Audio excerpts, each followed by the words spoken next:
Chapter 73. The system paused, as if it was thinking about the meaning of her words. Then it tried to dissuade her with a pained expression. Host, based on your current strength, it's not worth it to waste your points on the fusion. Jiang Pengji's strength in her previous life could definitely make her a monster that couldn't be killed, but what was the use of that? In this ancient world, Jiang Pengji could exchange points for more useful skills or items that could make her life better, but she was stubborn and wouldn't listen. Moreover, it was a harem system. The host was going to be the queen. Even if Jiang Pengji didn't agree with it, the system wouldn't give up on the target just because the host didn't want to cooperate. If she could perfectly fuse the strength from her previous life, then, who had ever seen an empress who could poke a hole in the emperor's head with one finger? The scene was too beautiful. It didn't dare to look at it. If you broadcast for a few more days, the system will be able to undergo its first upgrade. At that time, there will be more items unlocked in the shop. You can use your points then. It will help you adapt to this era and live a more comfortable life. Since it was called the multidimensional harem streaming system, it had more functions than what Jiang Pengji had seen.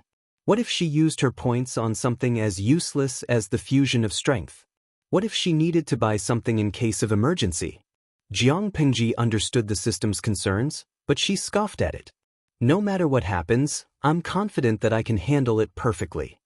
In her previous life, without the system, she could still rise from a low-level federal soldier to a high-ranking commander. In this life, she had come to an ancient era. Would she be unable to take care of herself without the system's help? The strength belonged to her. Using points to exchange for the fusion was just a fair trade with the system. Due to the limitations of her body's genes, no matter how much she trained, she couldn't recover even 1% of her previous life's strength. Her body was like a glass of water. No matter how much she poured into it, it could only hold 1 cup of water. The fusion the system mentioned was more like optimizing the body's genes. It could change the container from a cup to a water tank. That way, the container could hold more water. Just tell me if these points of popularity can help me recover some of my strength. I don't want to hear anything else. The system was forced into a corner and could only reluctantly say, "You can, but there are too few points and the fusion effect is very low." Zhong Sunyuan did not dislike this. She also had a faint premonition that if she wanted to fuse all of the martial power of her past life and develop the genes of this body to the same degree as before, the number of points needed might be unimaginable. However, no matter how difficult it was, she still had to give it a try. Sometimes, the system was really too much of an eyesore. It seemed docile, but it always wanted to control her and make her act according to its wishes. Between the host and the system, it seemed that the former was in the dominant position. However, Jiang Pengji tested the system several times and found that it was not the case. At present, the status between them was still relatively fair. It was a cooperative relationship, but what about in the future? The system was so desperate for popularity points that it urged her to start a live stream. What was its motive? He might as well make a bold guess. Popularity points could make the system more powerful. As the host, if he stayed where he was, what would happen then? Her choice conflicted with the system's goal. She couldn't see it now, but once the difference between the two was huge, it would be easy to deal with. Jiang Pengji had never been a puppet who was led by the nose, but she had to maintain the state of being weak even if she didn't want to. Instead of being so passive, it was better to settle for the next best thing and find a way to slowly find the strength of her past life. Jiang Pengji looked down and said, "It's okay. Many a little makes a mickle. Everything has to be done slowly." Seeing that the host was so determined, the system could not force her not to do it. It could only bear with the pain in its stomach and reluctantly agree to her choice. Jiang Pengji heard a system notification sound that was not pleasant to the ear. A virtual screen appeared in front of her. "Host, are you sure you want to use 10,000 points to continue the fusion?" "Confirm B, consider." Jiang Pengji did not hesitate and clicked confirm. The points in her account were instantly emptied, leaving only 34 points. She waited for a while, but there was no reaction from her body. Just as she was about to ask what was going on, a sudden sharp pain came from the bottom of her feet. It went straight to her brain, as if two huge iron nails had been forcefully hammered into her body. Her knees weakened and she almost knelt on the ground. However, that was only the beginning. In less than half a breath, Jiang Pingji's face was pale from the pain. Her forehead was quickly covered in cold sweat. Her lips were a little green, the veins on her forehead were bulging, and her eyeballs looked like they were about to pop out. They were bloodshot and looked extremely terrifying. All the muscles in her body were stimulated and began to spasm crazily. Jiang Pingji felt that she had some difficulty breathing, and she could not help but change her expression. She lowered her head to look at her hands, and the corners of her lips curled into a mocking smile. Her originally thin hands were now in the shape of claws due to the spasms, and the joints of her fingers were distinct. It looked extremely terrifying, and because of the intense pain, she was even slightly out of control. She accidentally knocked over the paperweight on the table and made a sound when it fell to the ground. Outside the study, the maid, Xuanmei, heard the noise and asked softly, "Langyan, what are your orders?" Jiang Pingji tried her best to take a deep breath to relieve the feeling of suffocation. She secretly bit the tip of her tongue and let the blood and pain temporarily suppress the spasm of her mouth muscles to avoid suffocation. Her voice was still calm. "Nothing, I accidentally knocked the paperweight to the ground." "Xuanmei, prepare the hot soup." As expected, Xuanmei did not hear anything strange. She respectfully responded and went to order the servant to boil the water for Jiang Pingji. At that moment, Jiang Pingji was in so much pain that she curled her body into a ball. Her breathing became more and more difficult, and her face even turned a little purple. After an unknown amount of time, the sharp pain gradually subsided. Jiang Pingji resisted the pain and did not make a sound. At that moment, she had exhausted all her strength. She lay on the ground with her eyes closed. Her breathing was very weak. After another quarter of an hour, her strength slowly recovered.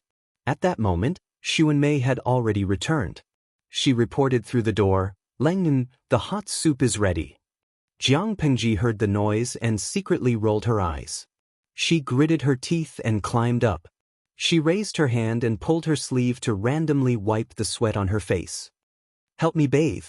Xuanmei carefully gathered her black hair and wrapped it in a handkerchief to prevent it from getting wet. Jiang Pingji pursed her lips. Her pale lips gradually became more rosy under the hot steam. She closed her eyes and leaned against the bathtub. It looked like she was taking a nap, but in fact, she was communicating with the system. Her muscles were sore and swollen. She was too lazy to even lift a finger. Chapter 74. The internet provides you with exciting novels to read. The system said helplessly, "I'm sure the host has already guessed the nature of the fusion force." Jiang Pingji nodded in her heart. Although she was exhausted, she was still very alert. "Genetic enhancement," she said confidently. If Lu Lanting's previous genes meant that she could only have 5 points of combat power, that limit would be raised after the fusion. The system was going crazy. If the host knows this, then you should also know how dangerous it is. You almost died. To be honest, as a qualified system, it had nurtured countless hosts over a long period of time. In the past, there were hosts like Jiang Pingji who put on a brave front. However, after experiencing the pain of integration, most of them would retreat and choose a gentler and more effective method. "As long as you have popularity points, what can't you buy?" Jiang Pingji replied with a smile, but she was not afraid. It was painful, but she would not die. If she did not have such knowledge and judgment, she would have died a long time ago in her previous life. Die? Not yet. I think I'm in a good state. The system vaguely had an ominous premonition. Jiang Pingji had said so. Could it be that she had not given up on the idea of continuing the fusion? The system's premonition was right. When Jiang Pingji was stubborn, even 10 bulls would not be able to pull her back. 10,000 points to push the fusion rate to 1%. Jiang Pingji opened the stats panel and saw that the fusion force had gone from +30 to +31. She was slightly disappointed. If she had known this would happen, she would have waited until she had more points before the fusion. Now, she had suffered for nothing. She would definitely remember this next time. The system poured a bucket of cold water on him and said, "This is only the initial stage of fusion, so the points required are not many. When the number exceeds the limit of a normal human, the points required will be more than this. Moreover, the risks required for each fusion will increase exponentially. According to the system's calculations, Jiang Pingji's combat power in her previous life was not as simple as breaking through the limit of a normal human. After living for so many years, it was the system's first time meeting such a troublesome and suicidal host. Jiang Pingji's lips curled into a faint smile. I know this better than you. There was no one who understood the pain and reaction of every gene optimization better than she did. In her previous life, she had been a genetic warrior selected by the Federation. Over the past several decades, she had passed through countless life and death situations. Her life hanging by a thread was a common occurrence for her. She had long since gotten used to it. Moreover, in her opinion, the risk was worth it compared to the bountiful harvest. Jiang Pengji looked at her palm coldly. Her heart was terrifyingly calm, without a trace of emotion. The system continued. According to the host's current streamer level, it is impossible for you to accumulate so many popularity points. The live broadcast room of a first-class anchor only had a maximum audience of 3,000. Assuming that the daily audience reached a maximum of 3,000, the fixed daily income of popularity points would only be 1,500. Even if there were some tips, the chances of encountering a tycoon would be very low. However, for the second and later stages of the fusion, the number of popularity points required would increase exponentially. Sharpening the knife will not delay the work of cutting firewood. If your streamer's level can increase by 1 or 2 levels, the points of popularity that you gain every day will be several times or even more than 10 times what you have now. The system could not understand Jiang Pingji's thoughts at all. Why was the host so stubborn? It was only a month's worth of popularity points to increase the level of the live broadcast room. It was a very worthwhile transaction. It thought that she would refute it this time, but Jiang Pingji agreed with it and agreed with it. She said in her heart, "You are right. If the streamer's level does not increase, the speed of accumulating popularity points will be too slow." The system was secretly delighted. It thought that Jiang Pingji had finally been persuaded. However, what she said next gave it a head-on blow, instantly extinguishing all its enthusiasm. Jiang Pingji asked it, "System, do you think a semi-interactive live broadcast or a fully interactive live broadcast is better? If it's the former, the initiative is still in my hands. If it's the latter, although it can stimulate the audience's enthusiasm, it can easily go wrong." Regardless of whether it was a semi-interactive live broadcast or a fully interactive live broadcast, both had a common feature. After the completion of the live broadcast task, the audience would conduct a survey and vote based on their satisfaction with the content of the live broadcast.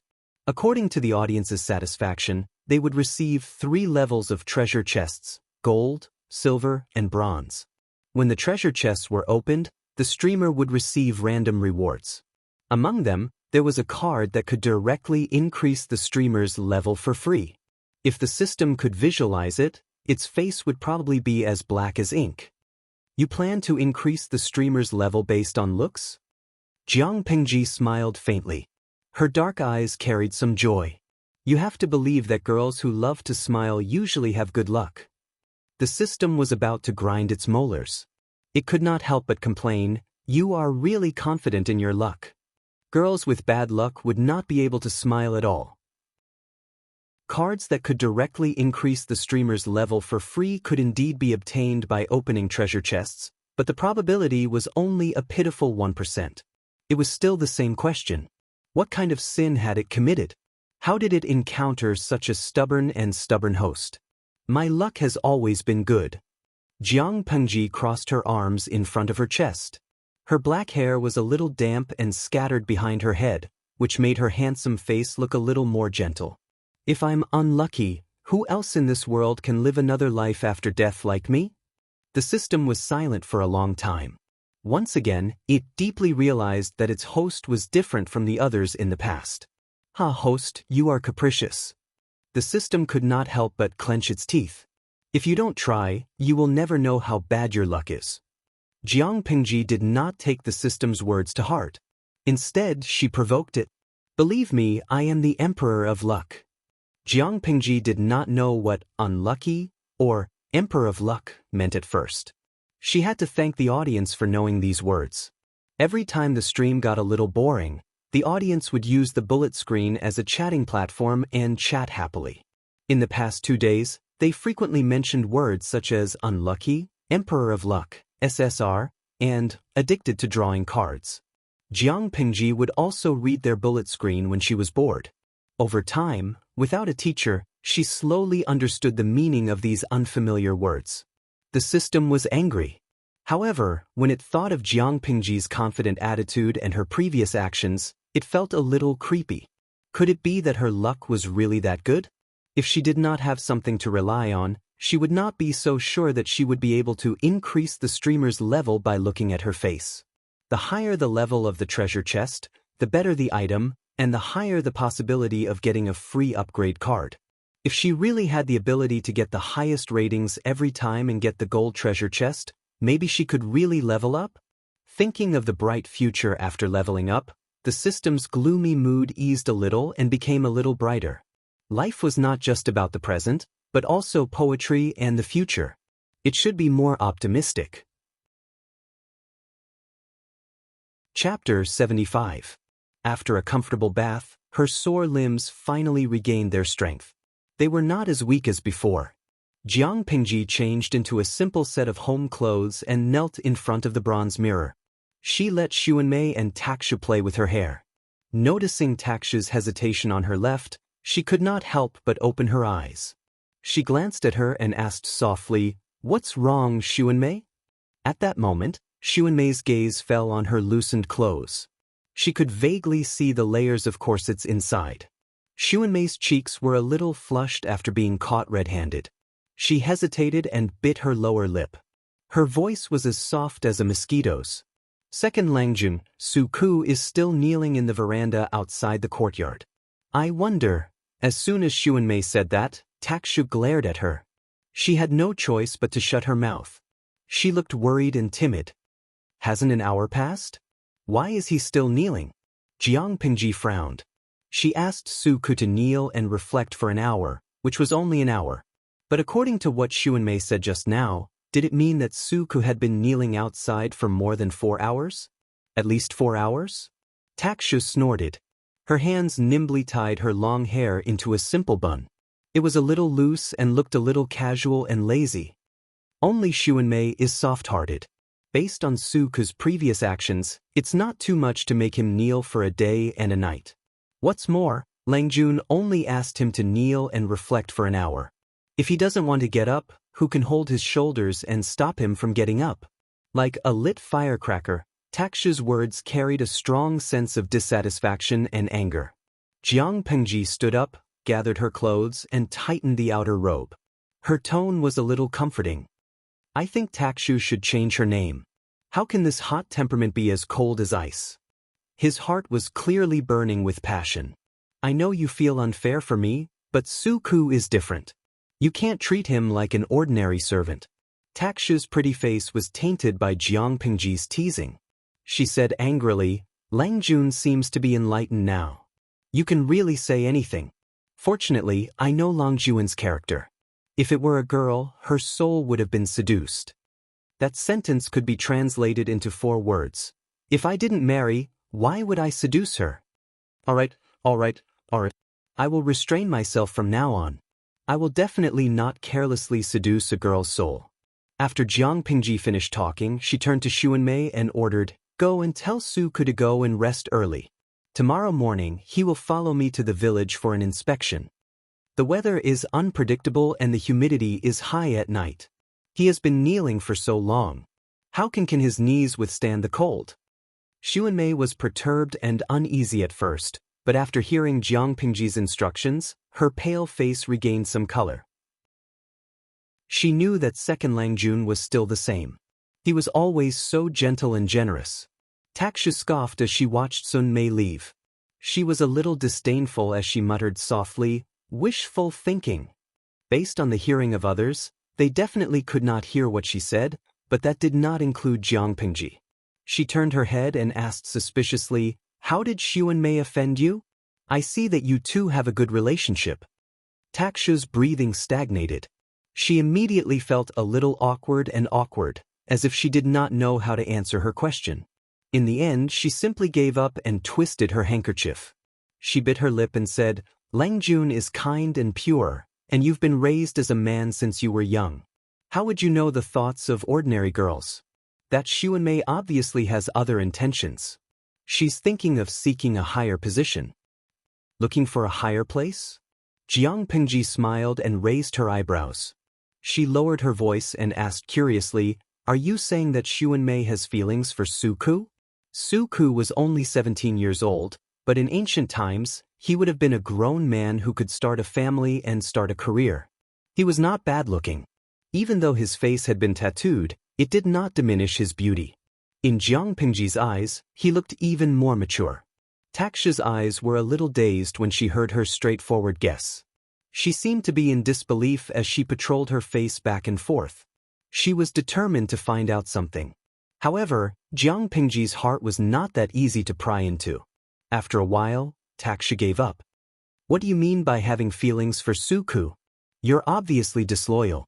You think that Su Ku is a rare commodity. Even though Xuanmei and I are only Langjuan's maidservants, there are different ranks of maidservants. Langjuan's situation is special. When Langjun turns 20, his status will be even more different. At first, Taksha gritted her teeth angrily. She blushed and skipped over some of the content. Other than the masters of the Lu residence, only Takshu and Xuanmei knew Lu Lanting's true gender. The two maidservants had been handpicked by Lu Shi and his second wife. They had been raised since young and were even more particular about their daily necessities than the daughters of wealthy merchants. They were both smart. How could they not know now if they did not know when they were young? Unless there were some unforeseen circumstances, Lu Lanting's gender would have to be kept a secret. As the two maidservants who knew the truth, their future was clear. When Lu Lanting came of age, they would become her concubines. If Lu Lanting was a man, it would be a great opportunity for the maidservants. They would become the cream of the crop. Because of their friendship when they were young, even if he couldn't pamper the harem alone, he would still be able to gain some favor. Not to mention, Lu Lanting was a soft-hearted and kind person. Even if they had to work for the legal wife in the future, they would not be treated coldly. Unfortunately, no one knew better than them that Lu Lanting was not a man. She was a woman of the same gender as them. It was normal for Xuanmei to have other thoughts. She wanted to find a way out for herself. Jiang Pingji's mind was sharp. Even if she did not know much about the ancient times, she could make some logical deductions. When she connected the dots between Takshu and Xuanmei, her doubts were instantly answered. She smiled and patted Takshu's hair affectionately. Under Takshu's confused and angry gaze, Jiang Pingji teased, Xuanmei's actions are exactly what you want. Now that she's gone, you will be the only one who can enjoy my love. Takshu was speechless. First, her pretty face blushed, then it turned green with embarrassment. When she realized that Jiang Pingji was only teasing her, she instantly realized that she had been fooled. She was so angry that her eyes were bloodshot. Langjun, you're so good at teasing people. Am I a petty person in your heart? Chapter 76. Jiang Pingji almost couldn't hold back her laughter, but she still begged for mercy with a kind voice. It took a lot of effort to quell the little girl's anger. Ahem, let's stop fooling around. Let's be serious. Jiang Pingji coughed softly. Under the gaze of the other party's watery eyes, she said gently, You and Xuanmei grew up together. There's really no need to be hostile towards each other over such a small matter. I know you're feeling indignant for me, but Takshu, both you and she are women, and so am I. I can understand why she did that. Takshu was smart. She instantly understood what Jiang Pingji meant. Her heart skipped a beat. Langjun, don't say anything first. Let me finish. Jiang Pingji raised her hand to stop her from speaking. Her tone was still as gentle as before. I can guess a little bit about father and mother's plans. They arranged it this way because they were afraid that you wouldn't be able to keep your mouths shut and leak my secret. They also hoped that I would have someone useful by my side in the future. However, times have changed, and the situation is constantly changing. Who can predict what will happen in the future? From Jiang Pingji's point of view, it was a sin to let two beautiful flowers wither quietly in order to hide her personal secret. She lived openly, so why did she need to hide? She was proud of her gender and never felt like a burden. He smiled and said, "You and Xuanmei, I've treated you as my family since you were young. If you have someone you like or have other thoughts, just tell me and I'll arrange it for you." It's not easy for a woman to be born. From a young age, they've experienced the feeling of not being able to control themselves. Now that you've come to be my maidservants, I'll protect you and give you the right to do whatever you want. I'll talk to my father. Before Jiang Pingji could finish speaking, Taksha's eyes, which were already red, were now heavy with tears. Finally, she hugged Jiang Pingji as if she had lost her composure. She complained in her neck, "Lengjun, you promised not to seduce a girl's soul." Jiang Pingji spread her hands in her heart. She was innocent, so she would not take the blame. It was clearly a pure friendship, so why did people always think of it the wrong way? The system, who had witnessed the entire process, snorted coldly and became more and more depressed about the days ahead. "Wipe away your tears. If I were a man, I'd be heartbroken." Jiang Pingji smiled and helped her wipe it with her sleeve. Takshu retorted in a low voice, "Lengjun, do you mean that your heart doesn't ache anymore?" Jiang Pingji raised her eyebrows meaningfully. "That's not it. It's all heartache but in different directions." Takshu was stunned at first. She did not understand what she meant, but she quickly regained her senses. Her exposed skin felt like it was on fire. Jiang Pingji pretended that she didn't see anything. Her expression returned to normal, and she said to her, "As for Xuanmei, tell her about it secretly, so that she doesn't fall for it." Although Su Ku was a good person, he was not suitable for her. Her little tricks won't be able to subdue that person. Seeing that her Langjun was sitting and talking in a serious manner, Takshu quickly put away the unnecessary thoughts in her heart. She dared not continue to throw a tantrum. She didn't think much of Jiang Pingji's flattery of Su Ku. "Langjun, you're flattering him too much." No matter what, Su Ku was just a servant bought by the Lu residents. He was a lowly servant, not to mention the humiliating mark on his face. What about Xuanmei? Although Taksha didn't like Xuanmei's petty thoughts, she wouldn't deliberately belittle her.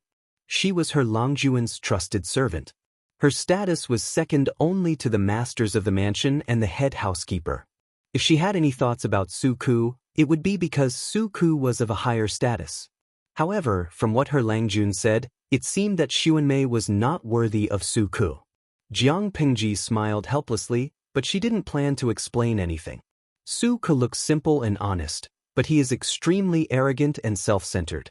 Xuanmei will easily be at a disadvantage if she follows him. If she hadn't forcefully bought Su Ku, he might have already escaped from the broker house. If the world was peaceful, Su Ku would indeed have a hard time achieving anything in his life. After all, his lowly background was enough to send him to the 18th level of hell. However, the times made heroes. In a few years, the world would be in chaos. Who could guarantee that he wouldn't take advantage of the situation and soar to the sky? Moreover, if she really wanted to cause trouble in the future and Su Ku satisfied her, then it would be hard to say what would happen in the future. After listening to what Jiang Pingji said, Taksha didn't realize that Jiang Pingji was hiding something. She thought that was the only reason. She whispered discontentedly, "Langjun is so considerate of her, but she's so opinionated. She's siding with an outsider." Jiang Pingji said, "It's just human nature." As long as he didn't have any intention of betraying her or stepping on her bottom line, she wouldn't care about such a small problem. If he stepped on her bottom line or betrayed her, she wouldn't be so easy to deal with. On the other side, after Xuanmei got permission, she walked to the porch with complicated thoughts. She looked at Su Ku, who was motionless like a clay statue. It was late at night, and the air was chilly and damp. Compared to the warmth of the day, it was so cold that her fingertips were red. She was holding a cloak that she had made herself. The style was simple, and the cloth used was also bought by her. As Xuanmei spoke, she put the cloak on Su Ku. "Second Langjun has given you permission to get up. If you continue to kneel here, people will see you. Who knows what they will think of second Langjun? They might say that she's cruel and doesn't care about her servants. Suku was already a little dazed by the night wind. Suddenly, he felt a burst of warmth and fragrance. He couldn't help but look up. He happened to meet Xuanmei's bright and gentle eyes. They were like a clear spring, and he could see into the other's heart with just one look. However, he quickly looked away and didn't dare to look directly at her. No matter how stupid he was, he knew that Xuanmei and Takshu had special identities. In the aristocratic families, they were basically the reserved servants of the young masters. Suku was so cold that his lips were a little numb. It's nothing. I made a mistake.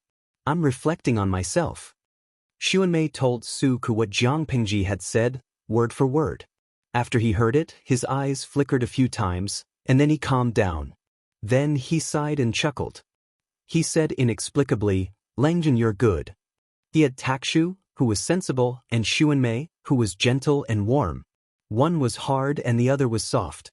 The former was ordered to remind him, and the latter represented her kindness and softness. Jiang Pingji's performance that day, as well as her magnanimous way of doing things, was admirable. Suku raised his hand to gather the cloak, and he staggered to stand up. He cupped his hands in front of his chest and thanked Xuanmei in a low voice. She was the first to hear about what happened outside Jiang Pingji's yard. He was stunned for a long time. It looks like I won't have to use the wolf taming program anymore. Under the candlelight, she pursed his lips, not knowing whether to laugh or cry. He suppressed the smile that was about to spill out. There were always two kinds of people who liked to make simple things complicated. One was the smart people, and the other was the smart people. Chapter 77. Take a look at this. If there's anything you don't understand, feel free to ask me. Jiang Pingji threw the booklet she had compiled over the past few days to Suku. It was filled with training plans she had made based on the situation in ancient times. In order to come up with these things, she had really racked her brain. It was not that the training plan was difficult, but it was very difficult to make it simple. For example, the training she had undergone since she was a child. All kinds of equipment were currently the most popular mainstream equipment, and the training schedule was also constantly changing according to the growth of her physical fitness. There were strict standards for her 3 meals a day, all in order to maximize the potential of her body. However, this era was too backward. There was no specially formulated nutrient solution, no professional training equipment, no suitable training grounds, and even the people who participated in the training were not even as good as the children of her era in all aspects. She had deleted and modified her own standards over and over again to come up with the finished product today. However, in her eyes, the training content was already very relaxed, but in Suku's eyes, it was like a sudden clap of thunder. Of course, he wasn't thinking about how amazing Jiang Pingji's training techniques were, nor was he surprised at how exceptional the training plan was. He wasn't even praising Jiang Pingji's prowess. Instead, he was regretting, did a donkey kick him in the head last night? Why did she feel that the person in front of her was a kind and gentle lord? Langjun, you mustn't do that. Those servants are just ordinary people. This kind of torture. Unconsciously, Suku voiced out his most honest opinion of the plan. As soon as the words left his mouth, his expression changed. Jiang Pingji raised her eyebrows. She understood what Suku meant, and her face turned green. Wait, he said, torture? The two of them looked at each other. In the eyes of the livestream viewers, they were dumbstruck. Tudufeitio, #PickNose1. What kind of training plan did the host come up with? Young Su seems to be scared silly. Hongyan Yuntian, haha, streamer, there's something wrong with this time travel script. Shouldn't the plot be about Suku holding the training plan with both hands and being amazed by it, then being subdued by the host's domineering aura, kowtowing to the host and becoming a brain-dead fan? Hit me if you don't agree, you're right. I'm ready to witness the historic scene of the post-starter subduing his underlings. Why did the two of them end up looking at each other dumbstruck? This scene was so King awkward. Looking at the screen full of Jiang Pingji was multitasking expressionlessly. She stared at Suku and the scrolling comments on the screen. To paraphrase the audience, if he didn't follow the script, it would be really awkward. Is it really that harsh? She picked up the training book that Suku dropped in shock.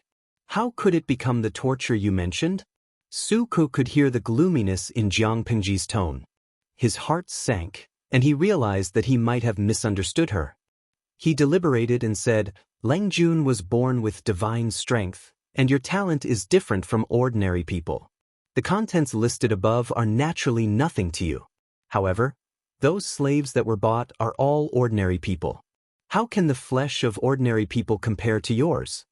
Seeing him carefully flatter her and then tactfully say that the standards for the content were too strict, Jiang Pingji's gloominess dissipated. In your opinion, what is appropriate? Jiang Pingji's tone was calm, and there was a serious look in her eyes. It showed that she was sincerely asking for advice, and not trying to get even with him later. Suku hesitated for a while, and instead of answering he asked, Lang Jun, why are you spending so much effort?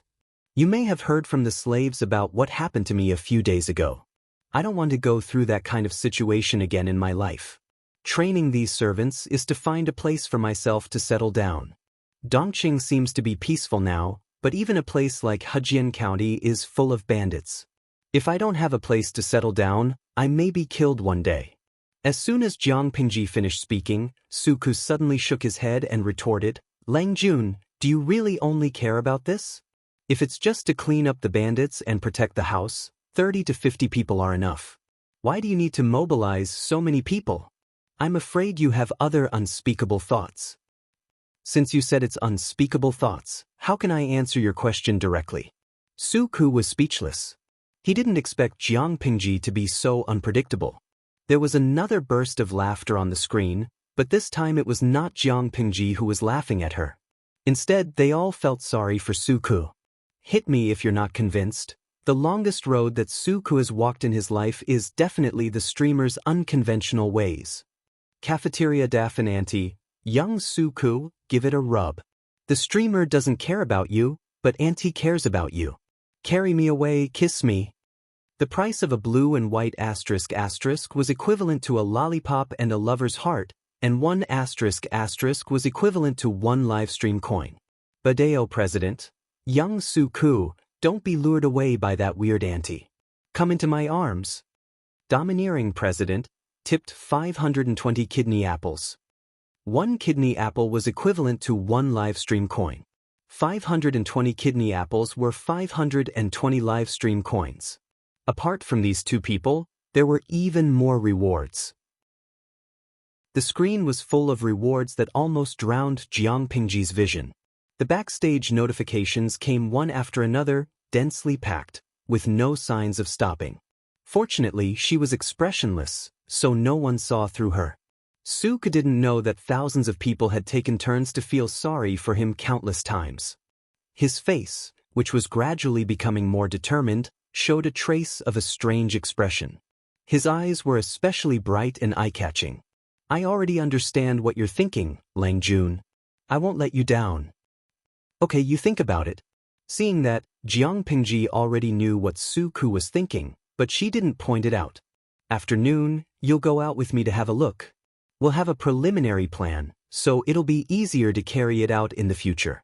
She originally planned to let Suku carry out the plan, but now there was a situation, and the standards she set were still too strict. One person is better than two. Suku knew the level of ordinary people in ancient times better than she did, so his suggestion was worth taking. According to my initial plan, we should do it step by step, increasing the difficulty of the training step by step. Just as Jiang Pingji finished, Suku's heart was sweating profusely. Recalling the contents of the booklet, he couldn't imagine how terrifying the intensity of the training would be if it was done step by step. It wasn't training tigers and wolves, it was clearly training people to death.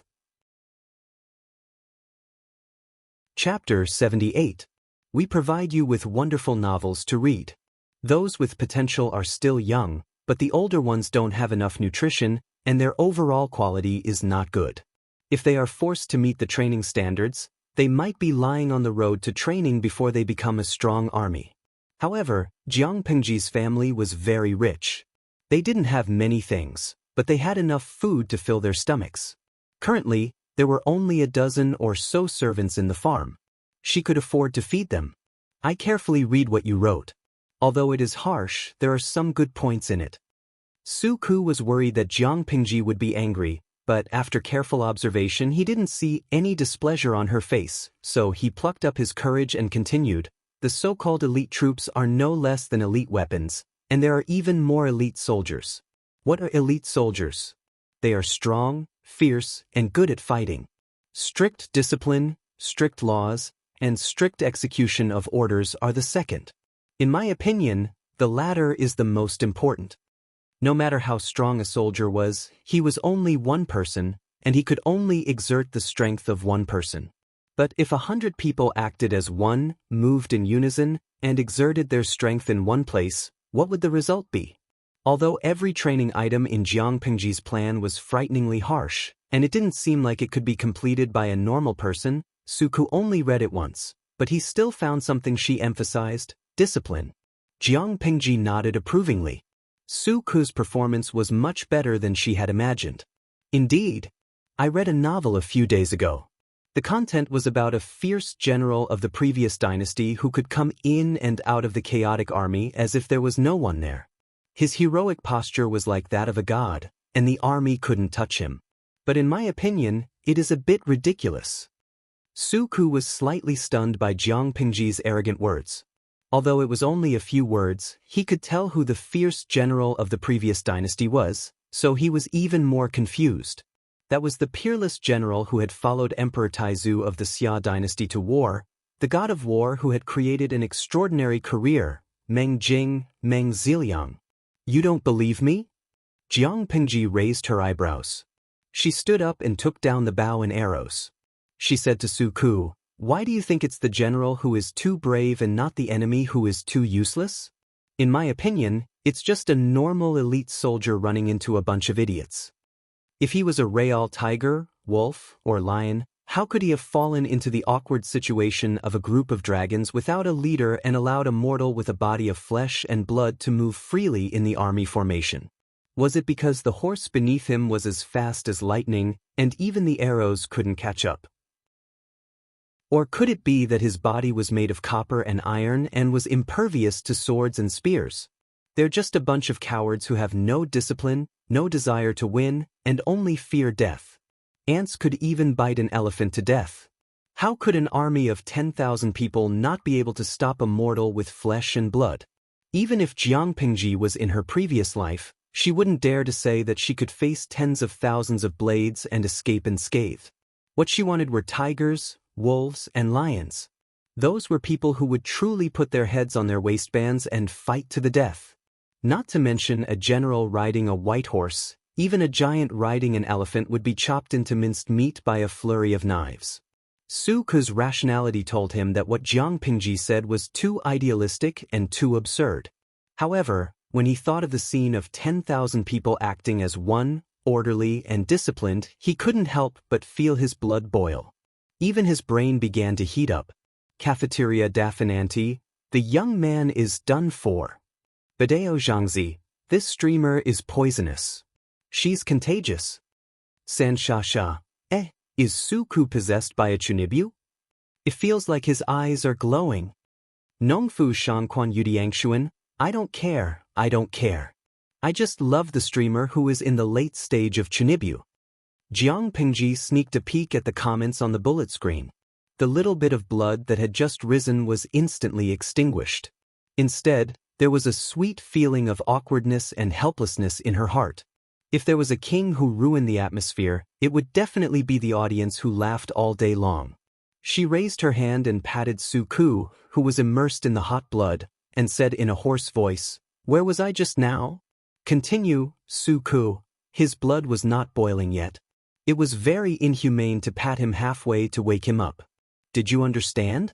Although Jiang Pingji said it lightly, it was no different from wishful thinking to achieve that step with the current conditions. Strict enforcement of orders and prohibitions. This phrase seemed to be simple, but it was very difficult to achieve. The first problem was the ridiculously high illiteracy rate in this era. If they could not even fully understand the orders, how could they carry them out accurately? The second problem was the ridiculously low execution rate in this era. As mentioned before, there were as many as 350,000 people participating in a war.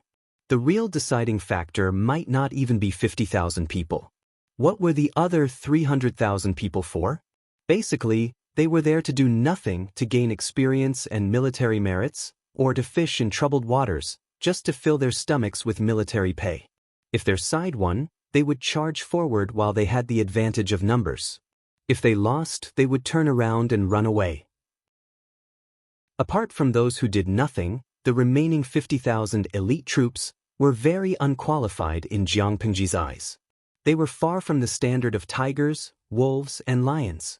In the chaos, the elite troops might be able to suppress their inner fear of death and carry out the orders of their superiors. Of course, this possibility was very small.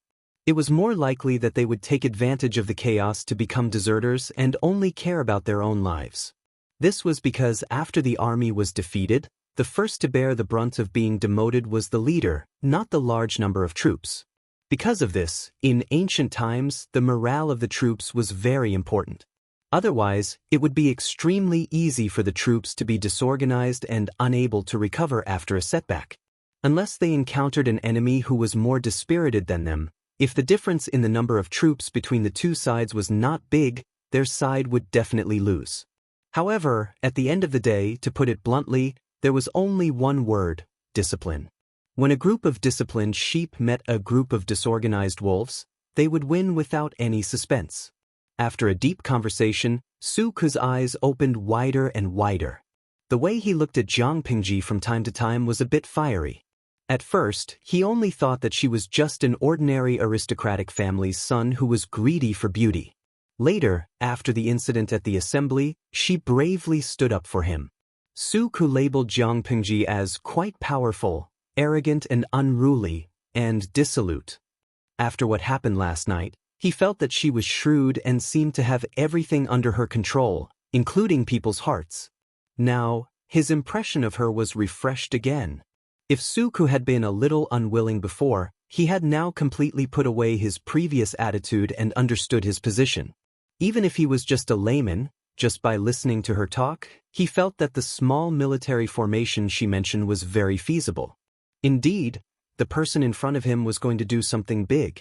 Dongqing had not completely fallen into chaos yet, but she was already thinking about how to do it. Chapter 79.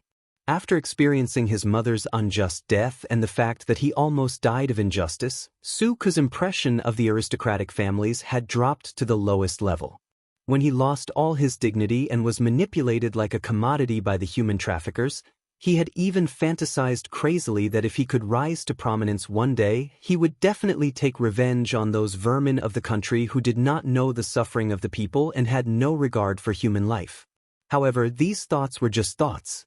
Not to mention those aristocratic families with deep foundations, even the local gentry could easily control his life and death, let alone the fact that he was now just an official slave. He had gone from a commoner to a lowly commoner, and there was an irremovable mark of humiliation on his face. He had long since lost all hope in this life. However, due to a freak combination of factors, it was bought by this special Langjun from an aristocratic family.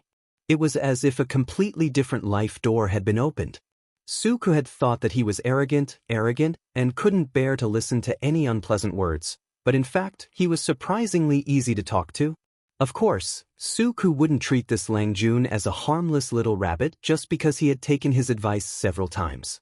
Not only was the other party not a harmless bunny, it was a silent tiger that seemed to be resting lazily but was actually extremely dangerous. She took his advice only because it was useful. Even so, Jiang Pengji's reaction was beyond Su Ke's expectation. To describe it in modern terms, it would probably be, this young master of the aristocratic family was different from those coquettish wretches outside. He was exceptionally pure and unpretentious. For example, now, he didn't understand. Langjun was the only legitimate son of the second branch of the Lu family. According to the gossip of the other servants, the second branch of the Lu family was extremely rich. So, as a noble scholar, How could she know the price of rice, vegetables, and fruits so clearly? He even remembered the prices in the last few days? At most, he would praise Lu Langjun for having an outstanding memory, for having a photographic memory, and for being able to recall what he heard. But why was he smiling and bargaining with the merchants like an ordinary farmer? That stingy bargaining technique stunned him. He couldn't help but have an illusion that the second branch of the Lu family was so poor that they couldn't even feed themselves. Su-ku wasn't the only one who was dumbfounded. The audience watching the live broadcast were also so shocked that they dropped the melons in their hands. Cafeteria Daffinanti, what an almighty streamer! She's so cool even when she's haggling. Lan Chueyubuja, bargaining and whatnot, it feels super down to earth. But host, didn't you notice that he was about to cry? Wujiang Yi, haha, the shopkeepers who almost cried when the streamer tried to bargain with them. Hit me if you don't agree. I'm relieved.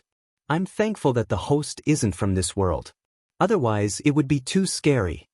As an experienced clothing store owner, I felt that if I met such a troublesome customer, I would suffer a huge loss.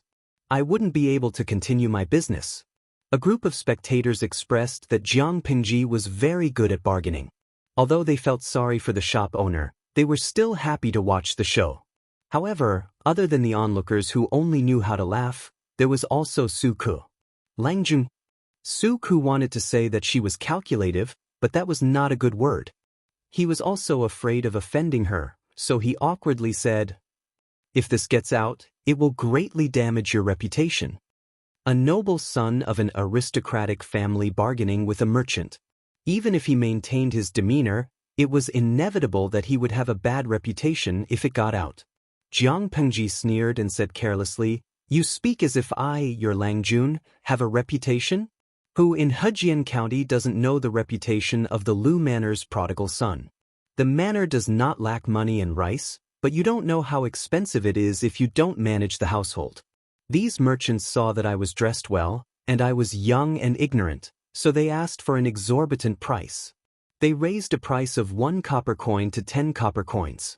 Do I look like a fat sheep to you?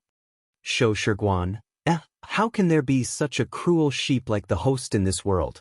It was the shopkeeper who was being ripped off. As soon as this comment came out, all the viewers who were watching the live broadcast immediately agreed. That was absolutely right. Su-ku silently looked up at the sky. After that day's fair, the reputation of his Langjun had indeed spread, but it was accompanied by the comments of the prodigal son. There were both praise and criticism. However, none of the masters in the manor cared, and the people involved even took the initiative to push the reputation onto themselves. Moreover, if I don't tell them my name, how will they know who I am? Even if they ask, I will only say that my name is Su Xiaoyu, and I am the servant of the Lu Manor's Langjun.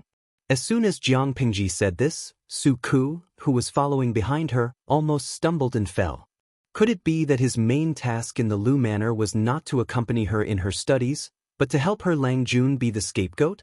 After showing Su-ku around, Jiang Pingji asked again, "Have you memorized everything?" Su-ku nodded. Although his memory was not as good as Jiang Pingji's, he still had a photographic memory, so he remembered everything. That's good.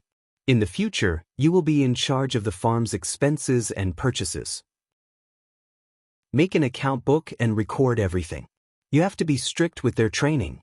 If anyone dares to slack off, you will be severely punished. There will be no room for mercy. If there is punishment, there will be rewards. For those who perform well, you should also be rewarded appropriately. We are still short on manpower, so it shouldn't be difficult to manage. Jiang Pingji bought Su-ku to be the accountant, manage the household affairs, and supervise the training of the servants. One person could take on multiple roles. According to Lu Shi, he would not interfere in this matter, so she had to figure it out on her own. In fact, she did not need others to tell her what to do. Before Su-ku could answer, Jiang Pingji continued, "This is your training and training. Armchair strategizing is just empty talk. If you want to verify your own ideas, you have to put them into practice. You don't have to do everything yourself, but you have to be aware of it. You won't be deceived by your subordinates. Don't think that these purchases are simple. There is more to it than meets the eye. It was the same thing, but the quality was different, and the price was different. It was hard to guarantee that no one would use shoddy goods to cheat him. Don't think that it was a small matter. What if you looked at the bigger picture and the more detailed picture? There were many ways to go about it. For a long time, Suku did not say a word. Instead, he looked at Jiang Pingji with surprise and suspicion. His eyes seemed to be overstepping his authority. Jiang Pingji asked, "What are you looking at?" Suku felt as if his worldview had been reshaped. His impression of the gentry's son had also been reset. He said gently, "I never thought that you would be so familiar with these household affairs." A gentry's son had a more detailed understanding of the prices of goods than a former commoner like him. He knew the prices of all the shops, stalls, taverns, and eateries within a few miles. Wasn't he the pampered son of the inner house? Heh, you wanted to say that I haggled over every penny. What? You changed your mind in less than a quarter of an hour. Chapter 80. However, no matter how Suku thought about it, he did not seem to have said what he was thinking. However, he did not continue to think about it. He only thought that he had inadvertently let the cat out of the bag, so he immediately apologized. Why do you have to make it so formal? Jiang Pingji moved sideways and only accepted half of the bow. Moreover, you did nothing wrong. If what happened just now was spread, people would definitely say that Lang Jun of the Luz is stingy and harsh. You are right. Suku was right. She just did not care about her reputation. What did other people's words have to do with her? Suku said sullenly, "Even so, Lang Jun is open-minded and open-minded. I don't think you would care about other people's opinions." So, his previous persuasion was just nonsense to Jiang Pingji, and his unspoken criticism was a taboo. Jiang Pingji did not say anything. Her head hurt, so she poked the system. She complained, "System, I feel like the generation gap between him and me is too big. I don't think I blamed him just now, did I? Did he have to act like he was guilty and remorseful?" The system said, this is probably the difference between a gentleman and a hooligan." Jiang Pingji was speechless. Damn it.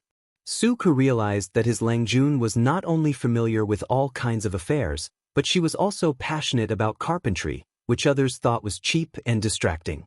She had bought a lot of wooden tools when she went out. Was she going to do carpentry herself?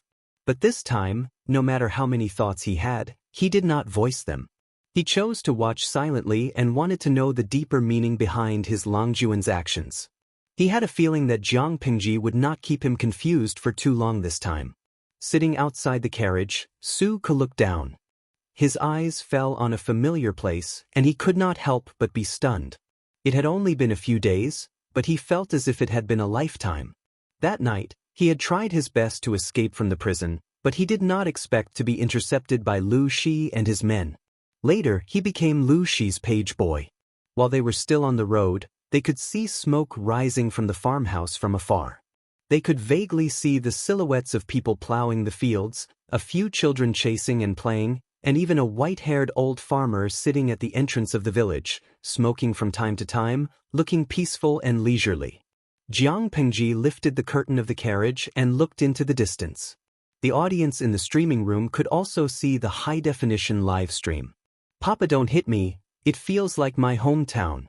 I remember when I was young, the village was not developed yet. When it was mealtime, smoke would rise from the chimneys of every house. When I saw this, I knew it was time to go back and eat." Tong Huashani say, yes.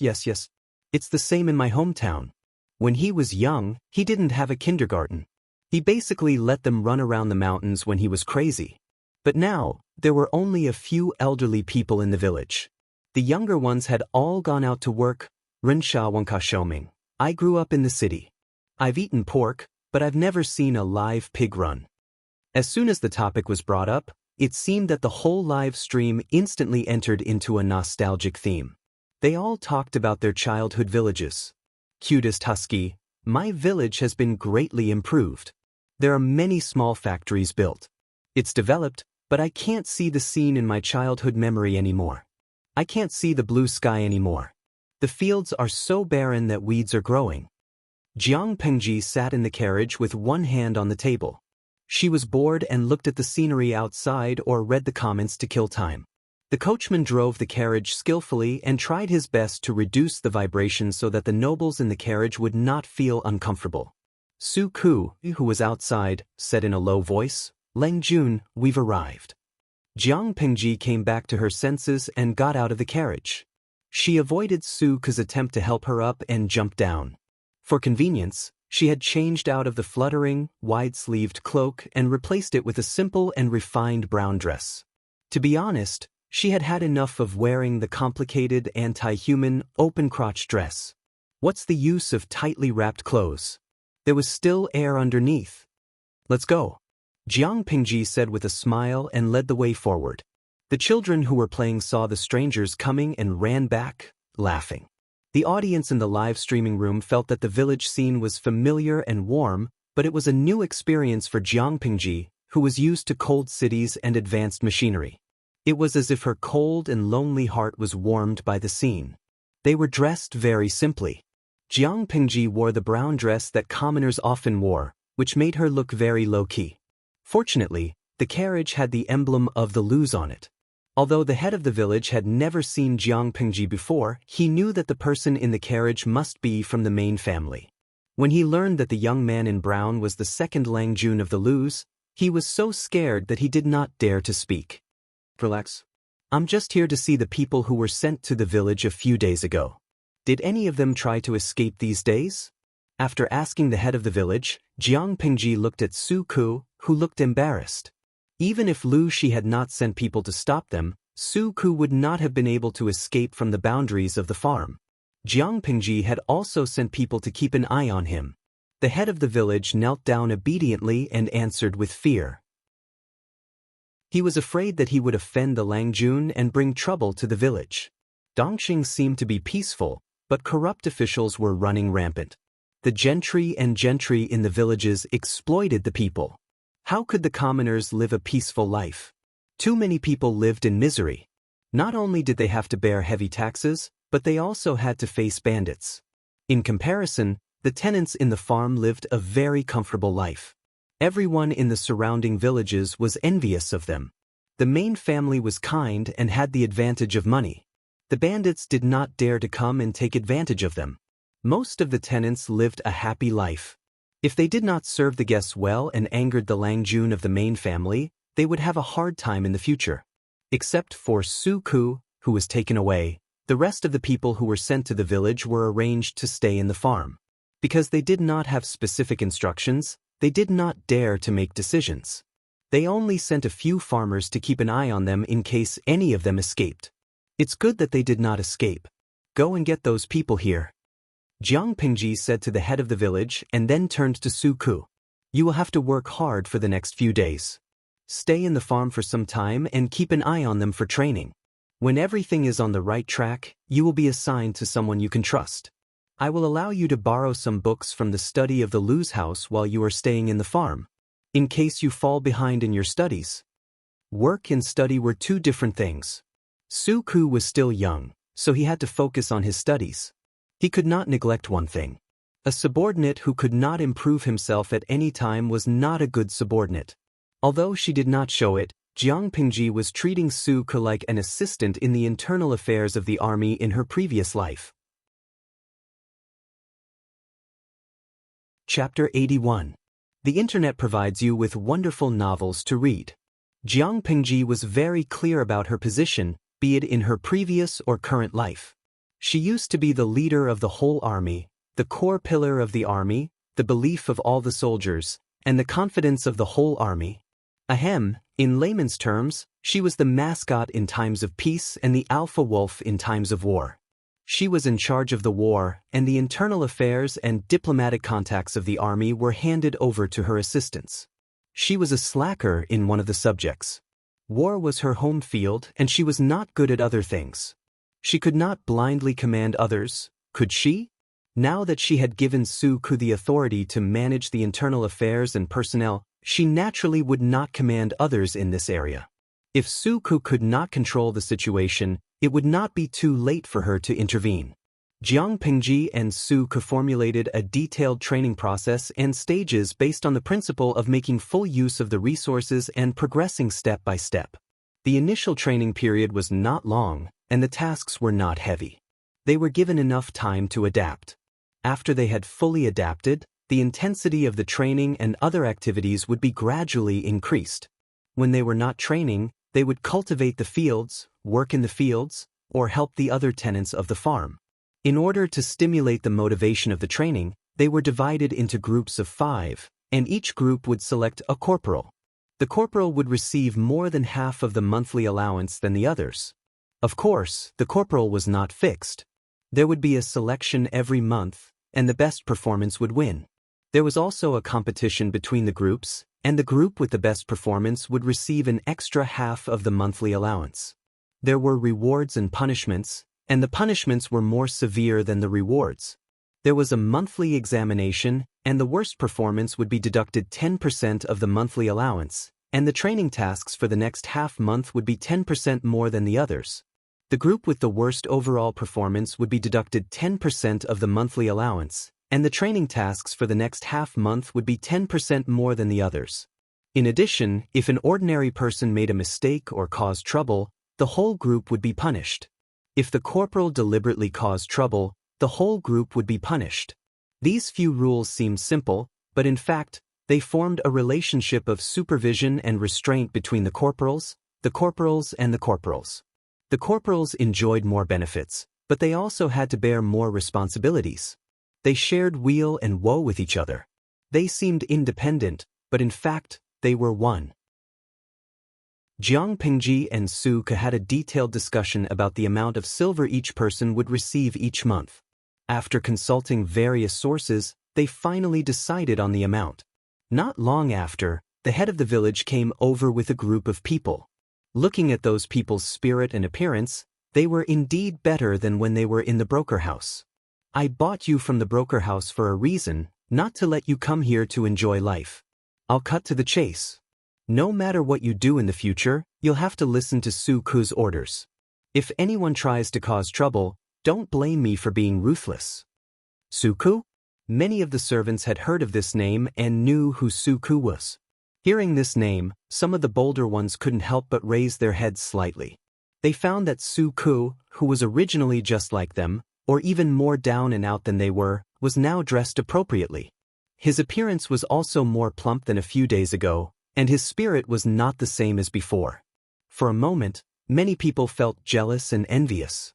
However, before they could think further, Jiang Pingji's words were like a basin of cold water splashing over their faces. It was a very small scene, but Su Ke's hands were slightly trembling with excitement, and his expression was hidden in the shadows. I'm not a ruthless master. If you're dissatisfied, you can say it. If it's reasonable, I'll listen. If it's unreasonable, then shut up. Jiang Pingji glanced at everyone with indifference that made people dare not look directly at her. She gave Su Ke a wink, and the young man understood and went forward to explain the training in detail. Hearing that they could eat and wear warm clothes every day, and they could get extra monthly silver, those people were all happy. Nowadays, it was not easy to survive in this world. There were natural and man-made disasters that forced people to have no way to live. Hejian County was still prosperous, but some other poor counties were full of starvation and bandits. In some serious places, 9 out of 10 houses were even empty. After they were bought, they found that Su Ke was gone the next day. They were worried for many days, for they were afraid of being implicated by Su Ke. Now that the dust had settled, Su Ke, who they thought had been beaten to death, was standing in front of them. The fierce master in their imagination was actually kind and gentle. For a moment, many people breathed a sigh of relief. As for the training, it was all physical work, so it should not be too tiring. Jiang Pingji saw that they were relieved. She smiled and said coldly, "The loos don't raise useless people, and the monthly silver is not that easy to get. I didn't buy all of you just to guard the house, and it's not something that can be dismissed with just a few superficial tricks." The young man's voice was mostly immature, but when they heard Jiang Pingji's words, they felt that the air was stagnant and cold. Their backs were covered in cold sweat, and a chill spread from the soles of their feet to their brains. Unspeakable fear lingered in their hearts. Although Hejian County is prosperous, there are also mountain bandits in the nearby mountains. They are evil bandits who rob houses, and they are the enemies you'll have to deal with after your training. You can train carelessly and not take it to heart, and then use this kind of training results to fool me. However, in the future, when you meet those vicious bandits, they will not be merciful because of this and let you live. As soon as Jiang Pingji said that, Suko could not help but raise his head to look at her. He was a little surprised. That was not what they had agreed on beforehand. However, the thin, immature boy with his hands behind his back was particularly dazzling under the sun. Not only was Suko obsessed with the scene, but there were also fangirls in the streaming room who kept sending gifts. To the Feichio, the streamer is so handsome that I can't close my legs QWQ. Jindo Isienu is poisonous in the chrysanthemum. I really want to be pressed on the ground by the streamer. Are you strength? That. Jinginiang, upstairs, if you continue like this, you will lead the children astray. The system laughed so hard that its eyes could not be seen. The depression it had been feeling for the past few days had all dissipated. It didn't matter if the streamer's style was strange. Anyway, the audience was generous and the streaming was getting better and better. Ignoring the panicked expressions of the crowd, Jiang Pingji smiled coldly. The Lu family does not raise useless people, and I, Lu Shi, do not need a group of useless people to be an eyesore in front of me. I will give you 3 months. When the time comes, the bandits will die or you will die. It is all up to you. A wolf that had not seen blood might be weaker than a lamb that had seen blood. Jiang Pingji wanted to train a group of bloodthirsty tigers and wolves, not a group of sheep that could only perform acrobatics.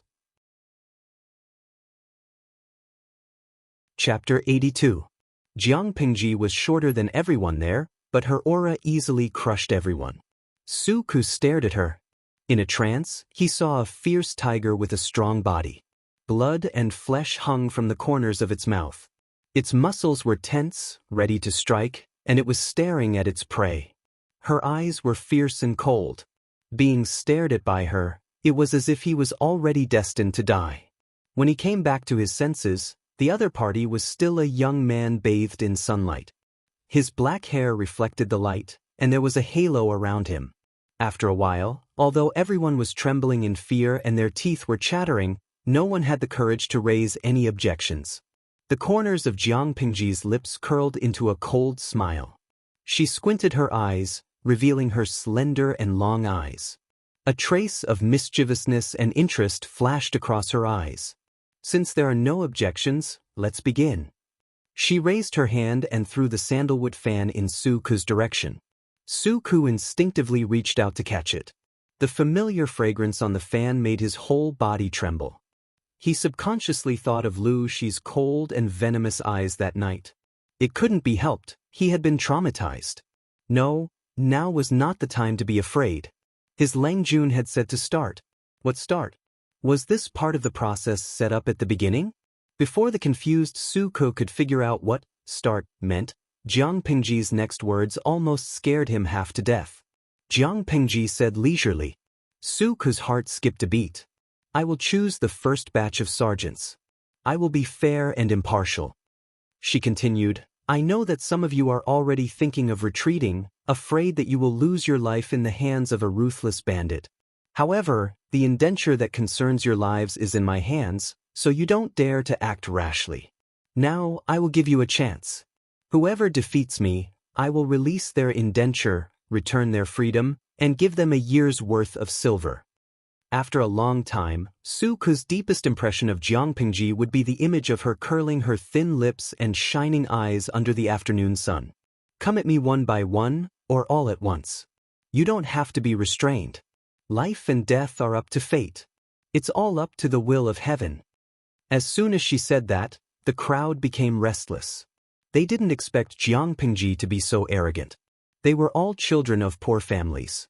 They had been working in the fields since they were young, so they were naturally strong. Even though Jiang Pingji was the son of the noble first wife of the Lu family, and she might have trained with a martial arts master to strengthen her body, but she was thin and weak.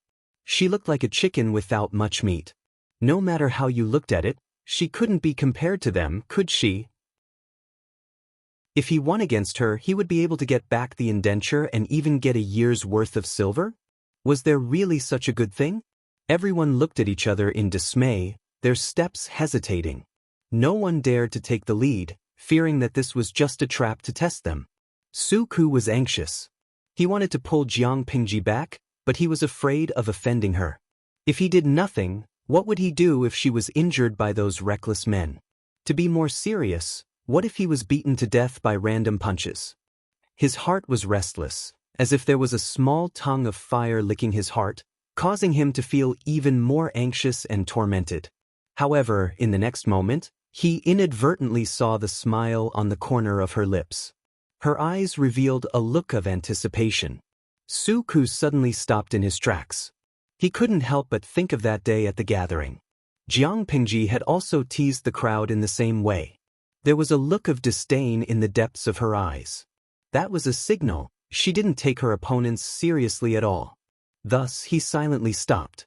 The atmosphere became more and more stagnant. Everyone felt as if there was a layer of seemingly thin, but in fact, extremely heavy stone pressing down on their hearts. It made them inexplicably nervous. Their breathing was heavy and hurried, and their backs were sweating profusely. It was as if they were bearing a weight that they couldn't bear. "None of you dare?" Jiang Pingji spoke appropriately. She picked a sensitive time when the pressure in everyone's hearts had reached its limit. As soon as she finished speaking, an adult man with slightly red eyes dashed out of the crowd. He was the most muscular of all the servants, and he was also the strongest. He waved a fist that was as large as a boulder and directly attacked Jiang Pingji's face, bringing with it a strong gust of wind. "Finally, there's someone with guts." Jiang Pingji laughed softly. She didn't care about the fist at all. The head of the manor was already so scared that his chest was beating wildly. He almost couldn't keep up with the rhythm of his breathing. Su-ku couldn't bear to look at it, so he tilted his head to avoid eye contact. Everyone in the streaming room subconsciously held their breath and clenched their fists slightly. At that moment, some people were complaining about why the streaming screen was so high definition. It made them feel as if the fist would break through the screen and directly hit their faces. Some of the more timid ones were even mentally prepared for the streamer to be splattered with blood on the spot. Many streamers liked to do things that courted death in order to attract popularity. They didn't expect Jiang Pingji to follow in their footsteps. Among the people present, the ones who were least worried were the minority of the streaming audience who had seen Jiang Pingji's valiant fighting ability. While everyone else was trembling with fear, they were the only ones who were excited and opened their eyes wide, afraid that they would miss any exciting moment. "Good move!" Faced with the menacing fist, Jiang Pingji didn't dodge. Instead, she took a step forward and directly met the opponent head-on. She used her side palm to block the opponent's wrist and offset most of the force. Then she used her palm to shake off the opponent's wrist. She opened her palm wide and grabbed the opponent's arm. She turned around and used the opponent's strength to fight back. Her movements were simple, but she used the force to the extreme. After all, these were the servants who had to be trained. She couldn't just punch them until they were unconscious. Who would train them if they were lying on the mattresses moaning and moaning? Therefore, Jiang Pingji only wanted to teach them a little lesson. She just needed to beat them until they were completely convinced. The Seventh Corps was bellicose. Not only was their slogan "Cause Trouble," but they also had some bad habits that outsiders thought were very rude. Every year, 99% of the new recruits had to go through the recruit baptism. To put it bluntly, it was to go against the veterans and then be ruthlessly beaten up. Young people were always hot-tempered. They had to be beaten up. Otherwise, it would be difficult to discipline them in the future. Similarly, these servants each had their own thoughts. They might not take training seriously in the future, so they deserved to be beaten up. Instead of worrying about this problem in the future, it was better to beat them up now. For Jiang Pingji, there was nothing in this world that couldn't be solved with a good beating. If there was, she would beat them up again. The servant who was the first to act was like a signal. It made the hesitation in the hearts of the others dissipate instantly.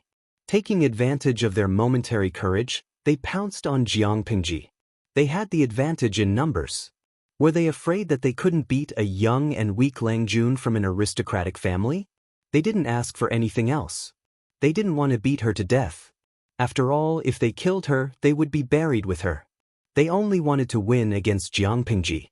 As long as they won, she had made a promise in front of everyone. They dared not go back on their words for the sake of their pride. Chapter 83. The internet provides you with wonderful novels to read. More than a dozen people couldn't even touch the hem of Jiang Pingji's clothes, let alone cause her any trouble. They had no combat discipline, no sense of cooperation, and no tactics to speak of. They only knew how to rush around like headless flies. Not only could they not exert the strength of 1 + 1 = 2, but they were also holding each other back. Jiang Pingji had no difficulty in dealing with them. Corpses were constantly being thrown to the ground with dull thuds.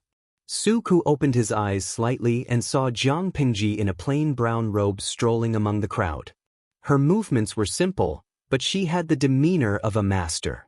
"I've never seen anyone weaker than you. You want to suppress bandits?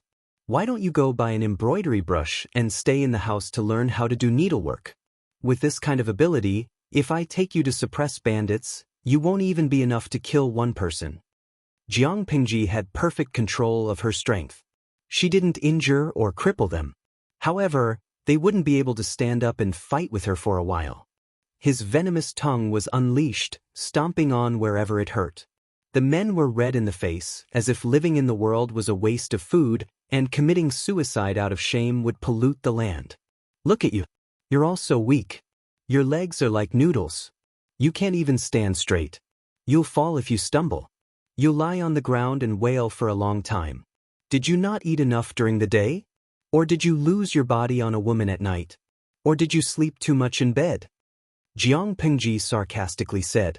She never paid attention to her limits, so she inadvertently used dirty words. Suku, a young boy, blushed. He looked at Jiang Pingji as if he was looking at a monster. How could such vulgar words come out of the mouth of a noble Lang Jun who was raised in a noble family? Jiang Pingji acted as if nothing had happened to Suku. She didn't think what she said was wrong. Was this standard vulgar, dirty, and violent? Then what about the fact that she had drunk alcohol and won the championship of the Dirty Stories competition? She tried to use elegant words to express herself. The system, which had been happy a moment ago, was now paralyzed on the sofa and couldn't take care of itself. With such a host, it was already a salted fish. The bystanders were dumbstruck, but there was a group of people who were so excited that they couldn't stop. Notifications flooded the screen, flipping page after page. Domineering president, rewarded 1314 kidney apples. Viewer, come and hit me if you're not convinced, rewarded 11 sets of 520 blue and white side items. Viewer, stupid network card crippled, rewarded 99 blue enchantresses. The most eye-catching thing was a huge firework that exploded on the virtual screen. The cool special effects almost occupied the entire screen. Viewer, so poor that only have money left, tipped a luxurious private yacht. Viewer, so poor that only have money left, tipped a luxurious private yacht. Viewer, so poor that only have money left, tipped a luxurious private yacht. The same announcement was repeated 9 times. The entire live broadcast room was silent for a second before it exploded. To Chiu, wow, he's really a nouveau riche. He's so poor that he only has money left. 9 luxury private yachts. Cafeteria d'Affinanti, nouveau riche, please hang me wherever you point me. Penguin girl, although there are very few people in our live broadcast room, there are many people who are stupid and rich _ smiley face 3, angle, _ a luxurious private yacht was equivalent to 1,000 popularity points, which required 1,000 streaming coins. If converted to the currency of their dimension, it would be 1,000 renminbi. The nouveau riche rewarded 9 yachts in a row, which meant that he didn't even blink and directly threw in 9,000. For other popular live broadcast rooms, this bit of reward was nothing, but for this new live broadcast room, it was a rare large amount. Jiang Pingji was stunned. Looking at the points of popularity in her account, she secretly raised her eyebrows. She still didn't show her emotions. So poor that only have money left. The streamer is great. Reward her. Look, the nouveau riche was so indifferent. However, Jiang Pingji laughed coldly in her heart and threw it to the back of her head. There was no other reason. When the special firework reward filled the entire screen, the system issued a live broadcast task backstage. A song of colorful clothes dancing, the beauty's voice spread everywhere. Today, there is a viewer, poor that only have money left, who wishes for the streamer to dance to a song. The dance is moving and the duration is not less than 10 minutes. Task reward, 9 luxurious private helicopters. Accept, B. Consider rejecting. The prices of the luxurious private helicopters and the luxurious private yachts were the same. They were virtual reward currency in the live broadcast room. In other words, if Jiang Pingji was willing to accept the task and dance in front of the live broadcast audience for 10 minutes to satisfy the nouveau riche and give a high evaluation, she could receive another 9,000 points of reward. After deducting the system's bonus, she could still get half of it. She didn't expect that before she could choose the semi-interactive mode or the fully interactive mode, the nouveau riche had already seriously studied the rules of the live broadcast room and issued a live broadcast task with a high reward. This was unique to the designated live broadcast mode. Before the system could scream in excitement, Jiang Pingji had already chosen to reject the task. The reward stored in the system was instantly refunded when the nouveau riche issued the task. Thus, its scream was like a duck that had been strangled by its neck. It stopped abruptly. It was hilarious. The system wailed, "Host, that's a total of 9,000 points of popularity. You can get it just by dancing." Jiang Pingji sternly stopped it. "Shut up." At the same time, a bullet screen notification was posted in her mind. "Host V, thank you for the love and enthusiasm of the audience, but the live broadcast room refuses to accept any content of the designated live broadcast mode. It's a matter of principle and has nothing to do with anything else." Taking advantage of this opportunity, Jiang Pingji briefly explained the voting rules for the semi-interactive mode and the fully interactive mode. Although the live broadcast without a clear theme was very interesting, it also lacked a sense of anticipation. After a long time, people would get tired. Moreover, there was no guarantee that interesting things would happen every time the live broadcast was free. Sometimes she felt that her days were boring and moldy, not to mention the audience sitting in front of the screen watching the live broadcast. The novelty of the live broadcast room could maintain the curiosity in their hearts, but it could not sustain their passion. Although Jiang Pingji was expressionless and there was no flaw in her eyes or expression, Su Ku, who was beside her, sensitively noticed that his Longjuan's good mood was inexplicably covered with a layer of dense fog. She seemed to be extremely unhappy. Could it be that Lang Jun was extremely disappointed in the people lying on the ground? Su Ku could not help but think more, but before he could figure it out, Jiang Pingji had already stepped forward and taken away the sandalwood fan that he was keeping. "You make arrangements for these people. We will go back to the mansion to discuss this at night. We will officially start training tomorrow. If they are still so useless, there is no need to keep them and waste food." Jiang Pingji's face was cold and stern, as if she was suppressing some kind of emotion. It made people subconsciously lower their heads, not daring to make a sound.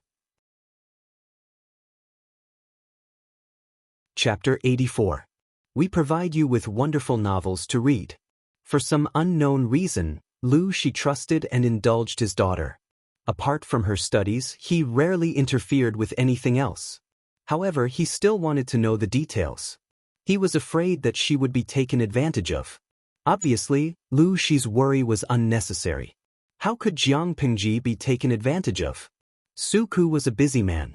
First, he made arrangements for the servants in the farm. Then he came back and had a heart-to-heart talk with Jiang Pingji. Before he could eat a hot meal, he was called over by Lu Shi, the head of the family. Because of the fear, Su Ku did not hide the details. He was eloquent, and his narration was clear. Lu Shi sat at the head of the table and listened with his eyes closed. He seemed to be enjoying it. Behind the screen, Madam Hu smiled. Erlang has really made a name for himself. Cousin can feel more at ease now. His daughter was praised, but as the head of the household, he could not be too proud. He could not hide his smile, but he still had to be humble. However, when Suke told her about how Jiang Pingji had provoked many of the reservists and said that she would send them to exterminate bandits after the training, Madam Hu was so shocked that she almost threw the snack back onto the plate. Lu Shi opened his eyes abruptly, and there was a hint of astonishment in his eyes. Madam Hu could not care less about her elegance. She said sternly, "A gentleman does not stand under a collapsing wall. How could Erlang be so impulsive?" In this regard, Lu Shi did not say anything. He only had a look of realization on his face that others could not understand. No one knew what he was thinking. Madam Hu's angry voice did not reach his ears. He felt like he was floating, as if he was in another dimension. After a long time, he gathered his thoughts. His face was pale. "All right, Lanting is no longer a 3-year-old. You know what you're doing." Lu Shi interrupted Madam Hu's order to stop Jiang Pingji. There was tiredness and an indescribable sharpness between his brows. Maybe this is fate. He went straight back to the main courtyard. The candlelight in the corridor flickered and flickered, elongating his shadow. Sitting in front of a few tables, Lu Shi spread out a great universal geographical map of Dongqing. A place was clearly marked on it. It was Hu County, which Lu Shi had once governed. He stared at Hu County for an hour, clenching his fists so tightly that a few crescent moon marks were left on his palms. After a long time, he said to the maidservant waiting outside the room, "Go and invite Lanting here." In ancient times, people worked at sunrise and rested at sunset. Jiang Pingji was ready to go to bed with the help of her maids. "Let's go. Don't let father wait too long." She suddenly received a message from Lu Shi. She frowned and got up to take the warm and heavy cloak from Takshu. She put it on. She didn't know if it was because Lu Shi had returned, or if it was because of the revival of spring, which had injected vitality into the desolate Lu mansion. The landscape in the courtyard was a lot more luxuriant than when she had first arrived. It was just that the moon was bright and the stars were sparse. The light was dim, and the scenery was flickering. It was rather strange. When she reached the main courtyard, she bowed to Lu Shi. He waved at her and said gently, "Lanting, come forward." She took a few steps forward and sat down beside the table. She found her father staring at a great universal geographical map of Dongqing. Although it was a great universal geographical map, it was actually quite simple. Not to mention the rivers and mountains, even the size of the map was drawn in a mess. "Lanting, do you know where the county I was in was?" Lu Shi pushed the lamp on the table toward Jiang Pingji so that she could see more clearly. "I've been away from Hejian for the past few years. I've wondered if Lanting has any resentment. But I had no choice but to temporarily leave my homeland and my children." Jiang Pingji looked up at him suspiciously. She didn't understand why Lu Shi suddenly brought up this topic. "Father, you were in this place. It's called Hu County, but it's as big as a prefecture." Jiang Pingji answered the first question and avoided the second one. After all, she was not Lu Lanting. She was in no position to answer, and she couldn't give an answer. Lu Shi caressed the Hu County on the great universal geographical map with his fair fingertips. "Yes, Hu County. Before I took office, it was a famous barren land in Dongqing. The government sent many high-ranking officials there, but they all died halfway or in office. It was a place of no return. It was not a bad thing to say that Hu County was barren. Since the end of the Xia dynasty, it had been a hard bone to chew. The land was vast, but it was overgrown with weeds. There had been a continuous drought for 10 years without a single drop of rain, which made it difficult for every household to survive. To survive, every able-bodied man in every household became roving bandits. They looted everywhere and sold their children. Those who had the means to escape from Hu County early. Even if they were worse off than pigs or dogs, it was better than being tortured in the hell that was Hu County. Not only that, but the disaster relief silver and food distributed by the court were exploited and bullied by the gentry.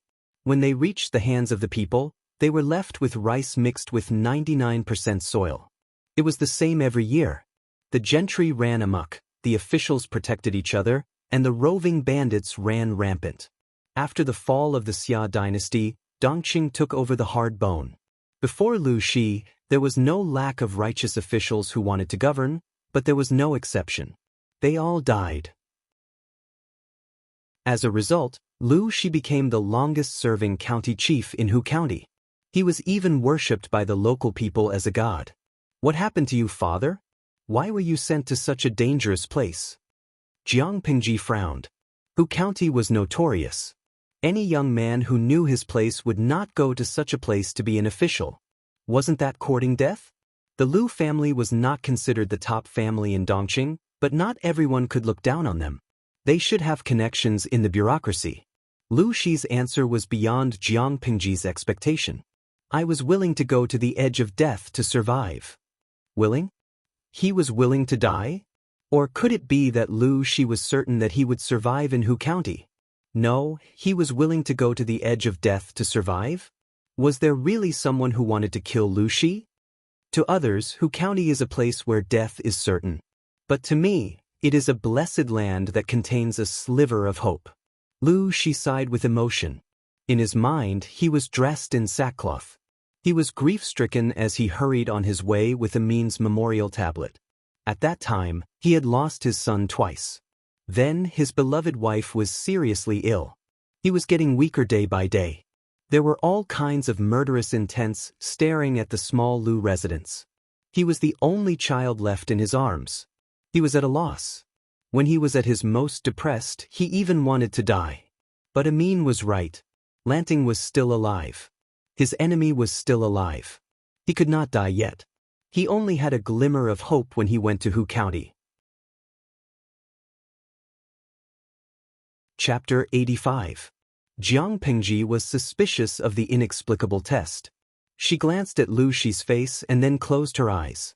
It seemed like this cheap father of hers was hiding more secrets than she had imagined. But she was not a fool. Lu Shi's actions were not as simple as a test. It was more like he was trying to prove something. "I've studied Hu Commandery in detail as well. If you want to stay alive, it's not difficult." It was her father's place after all. Although the original Lu Lanting did not have much of an impression of her father, she was full of admiration for him. She desperately wanted to know everything about him, so there were many books and information about Hu County in her study. Hu County is a place where bandits are rampant. The gentry officials collude with each other and exploit the people. That's why they hate the officials sent by the court. Because of the special circumstances, Hu County's officials are hereditary. Sons inherit their father's position. It's almost like a country within a country. Jiang Pingji had always been violent. She would not complicate things if she could. It was very simple to stay alive and go to Hu County. Lu Shi's eyes shone. The confusion and hesitation on his face seemed to have dissipated. "How is it not difficult? Bring 300 guards and 10 carts of money and grain. Don't rush to take up your post. Go and suppress the bandits first," Jiang Pingji said with a smile. Her eyes reflected the candlelight and shone brightly. One could not help but indulge in her confidence. The people of Hu County are tough. How can they be convinced by a letter from the imperial court? Only a strong army and force can intimidate the people. Only then can they not act rashly. Powerful soldiers have always been forged in blood. First, we will use the small group of bandits to test the waters. If they sincerely pledge allegiance to us, we can recruit them. If they resist, we will kill them without mercy. If necessary, we will kill them all. This is the name of a fierce army. They were bandits. No matter how ruthless they were, no one would be able to find fault with them. This seemingly nonsensical move was actually for the sake of secretly recruiting strong and useful people to expand his own strength. The second branch of the Lu family had a large business and plenty of money and food. It was enough for Lu Shi to play like this for a year or two. The squires and officials who tried to sharpen their knives, collude with the roving bandits, and assassinate him were all so scared that they did not dare to make a sound. They did not even dare to move. However, in order to avoid being suspected by the court, We can order some of the subdued roving bandits to sneak into the forest in disguise and continue to be his roving bandits. They can secretly pay attention to the movements of all parties, and they can also monitor the movements of the squires and officials. In short, the entire Hu County should be gradually devoured. Jiang Pingji's thoughts had not been thought through. It was just her first reaction. After fighting for so many years, it had become an instinct. They prioritized using force to solve problems. Hu Commandery was a tough nut to crack. If they weren't ruthless, they wouldn't be able to subdue them. Although the second branch of the Lu family was rich, they could not fully support the military. Therefore, it was a good way to save money by feeding on the enemy. Lu Shi's eyes grew brighter as Jiang Pingji spoke slowly. She pretended not to see it and lowered her eyes. Hu Commandery is so poor because of two reasons: man-made disasters and natural disasters. Man-made disasters can be solved, but natural disasters are not. Lu Shi seemed to have let go of something. He smiled and asked, "But Lanting, you seem to have a plan." "I have observed that one of the reasons why Hu Commandery is so poor is because of the drought. Most of the fields are dry and crops cannot grow." Jiang Pingji gestured to Hu Commandery on the Great Universal Geographical Map. However, Hu Commandery is a land of flowing water. Jiang Pingji had carefully read through the information Lu Lanting had collected. The girl seemed to be obsessed with becoming a man like her father. But the problem of Hu Commandery was right in front of her, and she could not figure it out. She did not know where to start. It was not a difficult problem for Jiang Pingji. As a genetic warrior, she had to adapt to different environments. She had to learn everything related to combat. Who knew she might be able to survive one day? She had even been trained to survive in the wilderness. She had been thrown into the abyss of death unarmed. There were 1,000 people who had participated in the training, but she was the only one who had survived. It was not a suitable place for humans to live. Humans needed food, air, and water. Apart from the general knowledge she had learned from books, the rest of her knowledge was accumulated through life and death struggles. Combined with the culture and customs of Hu Commandery, there were many descriptions of mountains and veins. She found some clues. Of course, underground water cannot alleviate the drought in Hu Commandery. Jiang Pingji's finger moved to a large river near Hu Commandery. It was known as the Mother River of Dongqing, but the river's embankment had collapsed all year round. Hu Commandery lacked water, but some places had so much water that people could drown. It was hard to say which was more fatal, flood or drought. It was a choice between dying of thirst or drowning. No matter which one was chosen, they would die. It was just that the method of death was different. The people born in Dongqing were unlucky. They did not have a single moment of peace in the whole year. First, dig underground water. After the disaster is alleviated, gather the people and use manpower to divert the water from the branch into the river in Hu Commandery. The main river could not be moved easily. If there was another flood and the river erupted, Lu Shi would be the one to blame. But it was not a problem to divert the water from the branch. It could reduce the work and shorten the time. Moreover, the branch was closer to Hu Commandery. Lu Shi smiled and asked, "This plan is feasible, but how can the people bear the burden of corvée labor?" Corvée labor was, to put it bluntly, unpaid manual labor. It was heavy and often resulted in murder cases. Moreover, it was difficult to motivate the people. Jiang Pingji thought about it and said, "What's so difficult about it? Promise the people some compensation and that they will be responsible for 3 meals of coarse grain. Also, promise that when the project is completed and the land is reclaimed, the government will provide farming tools and cattle. Every household will be able to reduce or exempt their taxes. With compensation, how could the people's enthusiasm be the same as free labor?" Monetary compensation was the motivation and direction to move forward. Hu Commandery was a strange place. Dongqing had little control over it and all the laws were just lip service. If Lu Shi could settle down in Hu Commandery, it would be easy for him to reduce or even exempt taxes for a few years. It was a good deal to use the court's order to do him a favor. The people's reputation would belong to him. Lu Shi asked, Such a huge project will require an uncountable amount of money. Where will the money come from? What's more, corvée labor has its own rules. If we really implement it, not only will we have to face the pressure of not having enough money, but we may also be impeached. Chapter 86. Jiang Pingji smiled faintly. She was cunning and said, "The officials love the people like they are their own children. Why can't they pay for it? The law doesn't punish the masses. The imperial court can't save the people, so why can't the people in Hu County save themselves?" To put it bluntly, it was robbing the rich to help the poor. Opportunities are created by people. You'll only suffer if you stick to the rules. Her eyes flashed with interest. Those rural gentry clans that have been entrenched in Hu County for hundreds of years are all filthy rich. How can good people like them be absent when it comes to benefiting the people? Aren't pigs fattened so that they can be slaughtered and eaten during the new year? They could always get something out of slaughtering them. As for how to make those pai xiu spit out the money and rice, it's simple. Hu County does suffer from drought every year, but the root cause of the current situation is man-made. The imperial court provides relief money every year and reduces taxes every year, but what's the result? Natural disasters were scary, but the people's hearts were more frightening when they fought among themselves. They could resist natural disasters if they were united, but the man-made disaster was the reason why Hu County went from a chaotic and impoverished Xia dynasty to Dongqing. Let's not talk about this. Just look at the relief money allocated every year from the previous dynasty to Dongqing. It's definitely a huge loophole that can't be filled. Who ate it? Is there still any doubt? If those people don't want to spit out what they ate, we can only resort to extreme measures.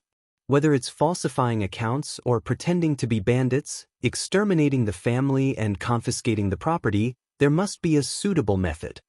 The former method could at least save their lives, but the latter would be exterminated.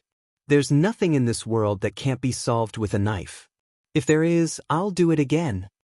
Jiang Pingji squinted her eyes as she spoke. Her lips curled into a bloodthirsty smile, which was indescribably beautiful. It would be best if there was evidence, but if there was no evidence, she could only fabricate it. Extraordinary times called for extraordinary actions.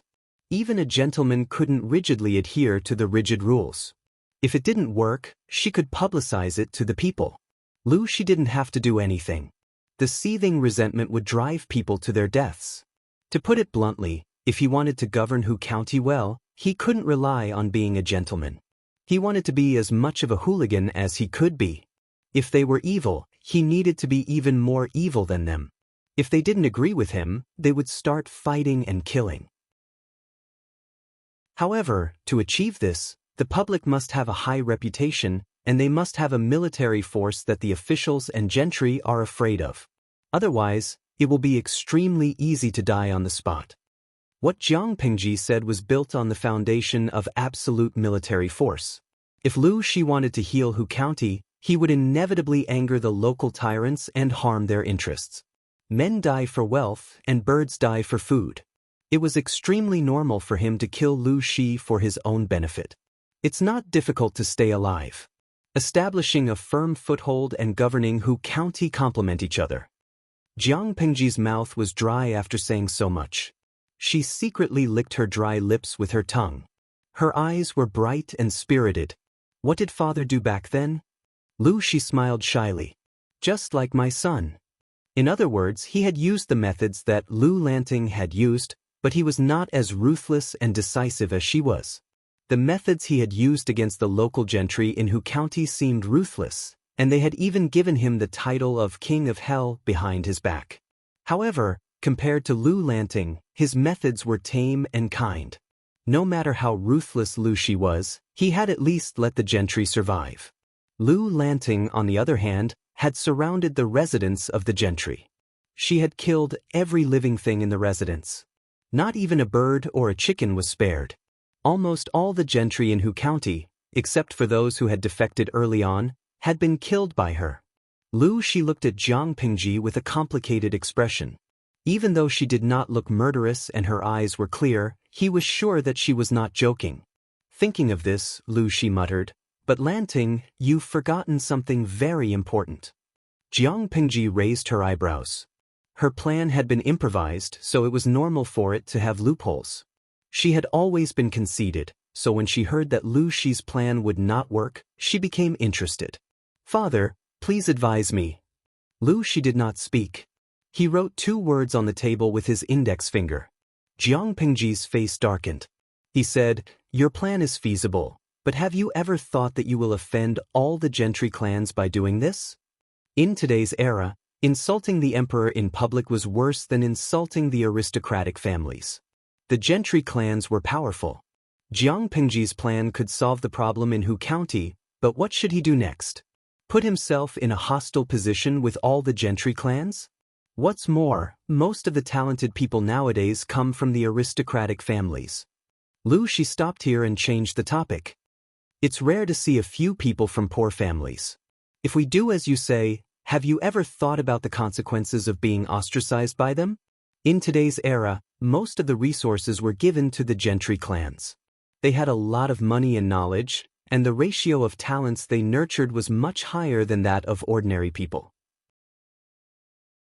Innate talent was important, but so was the environment and education. If she offended all the gentry clans according to her plan, who would be willing to work for her if she rebelled in the future?" Jiang Pingji's face darkened. She raised her head and looked at Lu Shi. There seemed to be an undercurrent in her dark eyes. "So what do you think we should do, father?" Jiang Pingji asked deliberately. Lu Shi said bluntly, "We can't offend them completely. They could be offended, but they could not become irreconcilable enemies. It was important to leave some leeway for others." Jiang Pingji pursed her lips and thought for a while. In the end, she said, "It is better to get rid of future troubles than to keep them around. There was nothing that could not be solved with a knife. If there was, then another knife. It was the same no matter who came." Lu Shi looked at Jiang Pingji with a complicated expression.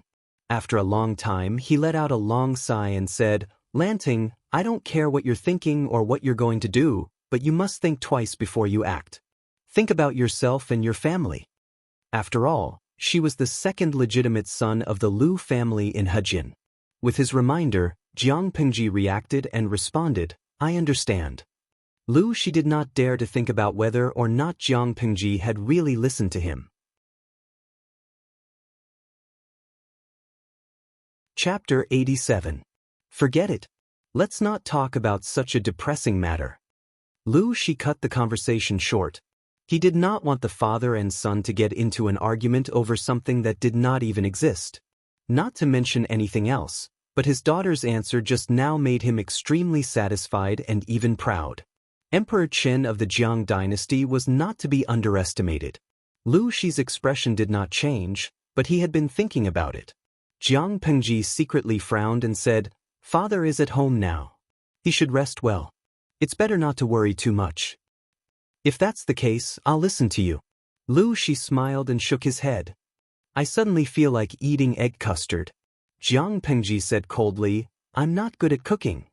In fact, Lu Lanting's current body did not even know where the kitchen was. Jiang Pingji was used to eating all kinds of nutrient solutions. She did not mind stuffing them into her mouth as long as she could eat them. Survival was the most important thing. As for the only thing that was related to cooking, it was barbecue. "In that case, I'll cook for Lanting. Let's have a good drink together." Their relationship was strong. The topic was a little sensitive, and the atmosphere was tense. They needed to ease up. Lu Shi was not the only one who thought so. Jiang Pingji agreed. It was just that, drinking wine while drinking egg custard, that was really too much. Besides, Lu Lanting's body was still that of an underage girl. Was it really okay to drink? It turned out that she was thinking too much. Lu Shi said he was going to cook, but he only knew how to make egg custard because the steps were simple. As for drinking, he only knew how to make pear blossom wine. The alcohol content was so low that Jiang Pingji could drink more than 10 jars without getting drunk. After only a few cups, Lu Shi's cheeks were already tinged with a slightly tipsy red. She looked down at the wine cup and then at Lu Shi. How could he get drunk? She didn't know that because Gu Min believed that alcohol could damage the liver, Lu Shi had isolated himself from alcohol and tobacco since he was a child. Before he turned 20, he would only drink wine on his wedding night. Later on, when he socialized with officials, he would drink tea instead. Now that Gu Min was gone, he would occasionally drink a few cups. A person's tolerance for alcohol depended on both talent and training. Lu Shi didn't have the talent, nor did he train. His body wasn't in good shape, and he was exhausted by the affairs of Hu County a few years ago. Even a few cups of low-alcohol pear blossom wine would make him slightly tipsy. As the saying went, it wasn't the wine that intoxicated him, but the wine that intoxicated him. Lu Shi deliberately wanted to get drunk, and no one could stop him. After drinking a few more cups, he was already a little dizzy. His eyes were a little red from being drunk, and his eyes were a little red. He and Jiang Pingji sat on the veranda in the courtyard. Your mother loved the pear trees in the courtyard. She often took care of them. The pear wine of the Lu residence became a must-have for guests. Once upon a time, there was a swing under this tree. Your eldest brother was once in her arms, sitting on the swing and laughing happily. Even though the meaning of the pear tree was not good, Gu Min liked it. Lu Shi took advantage of the fact that he was slightly tipsy and supported his forehead with his hand. Hot tears rolled down his cheeks. He passed away when he was only 2 years old. Your mother's body was weak, and I didn't want her to have multiple pregnancies, lest it hurt her body and her mind. After that, I raised her for 4 years before I had you and your second brother. Who knew that he would drown in a pond when he was 4 years old? Ever since you were born, your mother did everything herself. She taught you not to talk to strangers, not to go to the water, and even to avoid the rocks. She was so careful, but she still fell into her trap. Lu Shi's eyes were filled with hatred and murderous intent as he spoke of the past. Lanting, this woman in the backyard looks charming, but she's even more venomous than a snake or scorpion. Her ruthlessness is breathtaking. Jiang Pingji sipped her wine as she analyzed all the information she had gathered so far. Both of Lu Lanting's brothers were killed by the woman in the backyard. Lu Shi knew who the woman was, but he couldn't take revenge on her. He was even restrained by her, so he had to be careful. What was the motive for harming people? Could it be that she liked Lu Shi and killed his child out of jealousy? Jiang Pingji secretly glanced at Lu Shi. He was handsome, and even middle-aged he still looked elegant. He was even more mature and charming than the hairless kids. If it was a crime of passion, wouldn't it have been better to kill Gu Min? Gu Min, on the other hand, died of illness due to exhaustion. Lu Shi was slightly drunk. He squinted his eyes and looked very drunk. How can my daughter be like those mediocre women, practicing in a man's backyard? Jiang Pingji listened quietly. She didn't want to argue with a drunkard. She should be practicing with those men. Jiang Pingji almost choked on her wine and spat it out. Cheap father, have you forgotten your gender? Encouraging their daughter to kill her male compatriots like this? Was there still any love for her compatriots? Feng Huayu is beautiful, but he is old-fashioned and vicious. He has beautiful wives and concubines at home, but he is not a good match. Jiang Pingji squinted at him. According to her observation, Feng Jin was just a chick. He had never taken a girl for a plunger. How could he have beautiful wives and concubines? Su Xiaoyu is beautiful, but he is rebellious and not easy to tame. He is an ingrate and not a good match. Jiang Pingji didn't understand. What did their character have to do with beauty? Shouldn't he reflect on himself when he's so obsessed with looks? She waited for Lu Shi to continue his drunken rampage, but he paused and turned his head to stare at Jiang Pingji. His eyes seemed to be shining. His movement was very sudden. If she was a timid person, she might have burst into tears and been scared out of her wits. Lu Shi was tipsy. Lanting, what do you think of Qing Yumo from Langya? Although he is a few years older than you, he is gentle and cautious. Who is Qing Yumo? She was a little suspicious, but according to the characteristics of Feng Jin and Su Ku, Qing Yumo was probably young and handsome. Not interested. Never heard of him. Then, what about Han Wenbin from Langya? She is young and beautiful, and her heart is exquisite.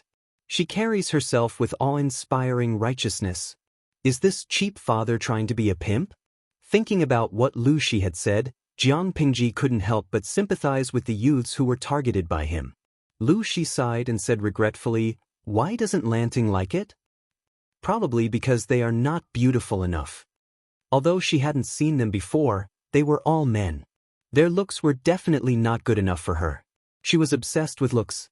It seemed that Lu Shi was also obsessed with looks, but she was more picky about it. The pupil had surpassed the master. Beautiful, Lu Shi tilted his head and thought for a long time. Many names floated in his muddled brain. Ever since he had his daughter, he had been thinking about marrying into the family. His daughter could not get married anyway. Not even a chance. No windows. Chapter 88. If he couldn't marry into her family, it would be better to follow his previous plan of marrying a wife and concubines, but secretly marrying a man to carry on the family line. The future Emperor Chen of the Jiang dynasty should be so willful and domineering. Even if she had 3 husbands and 4 attendants, others had to shut up. It was like a mother beating her son. There was no reason at all.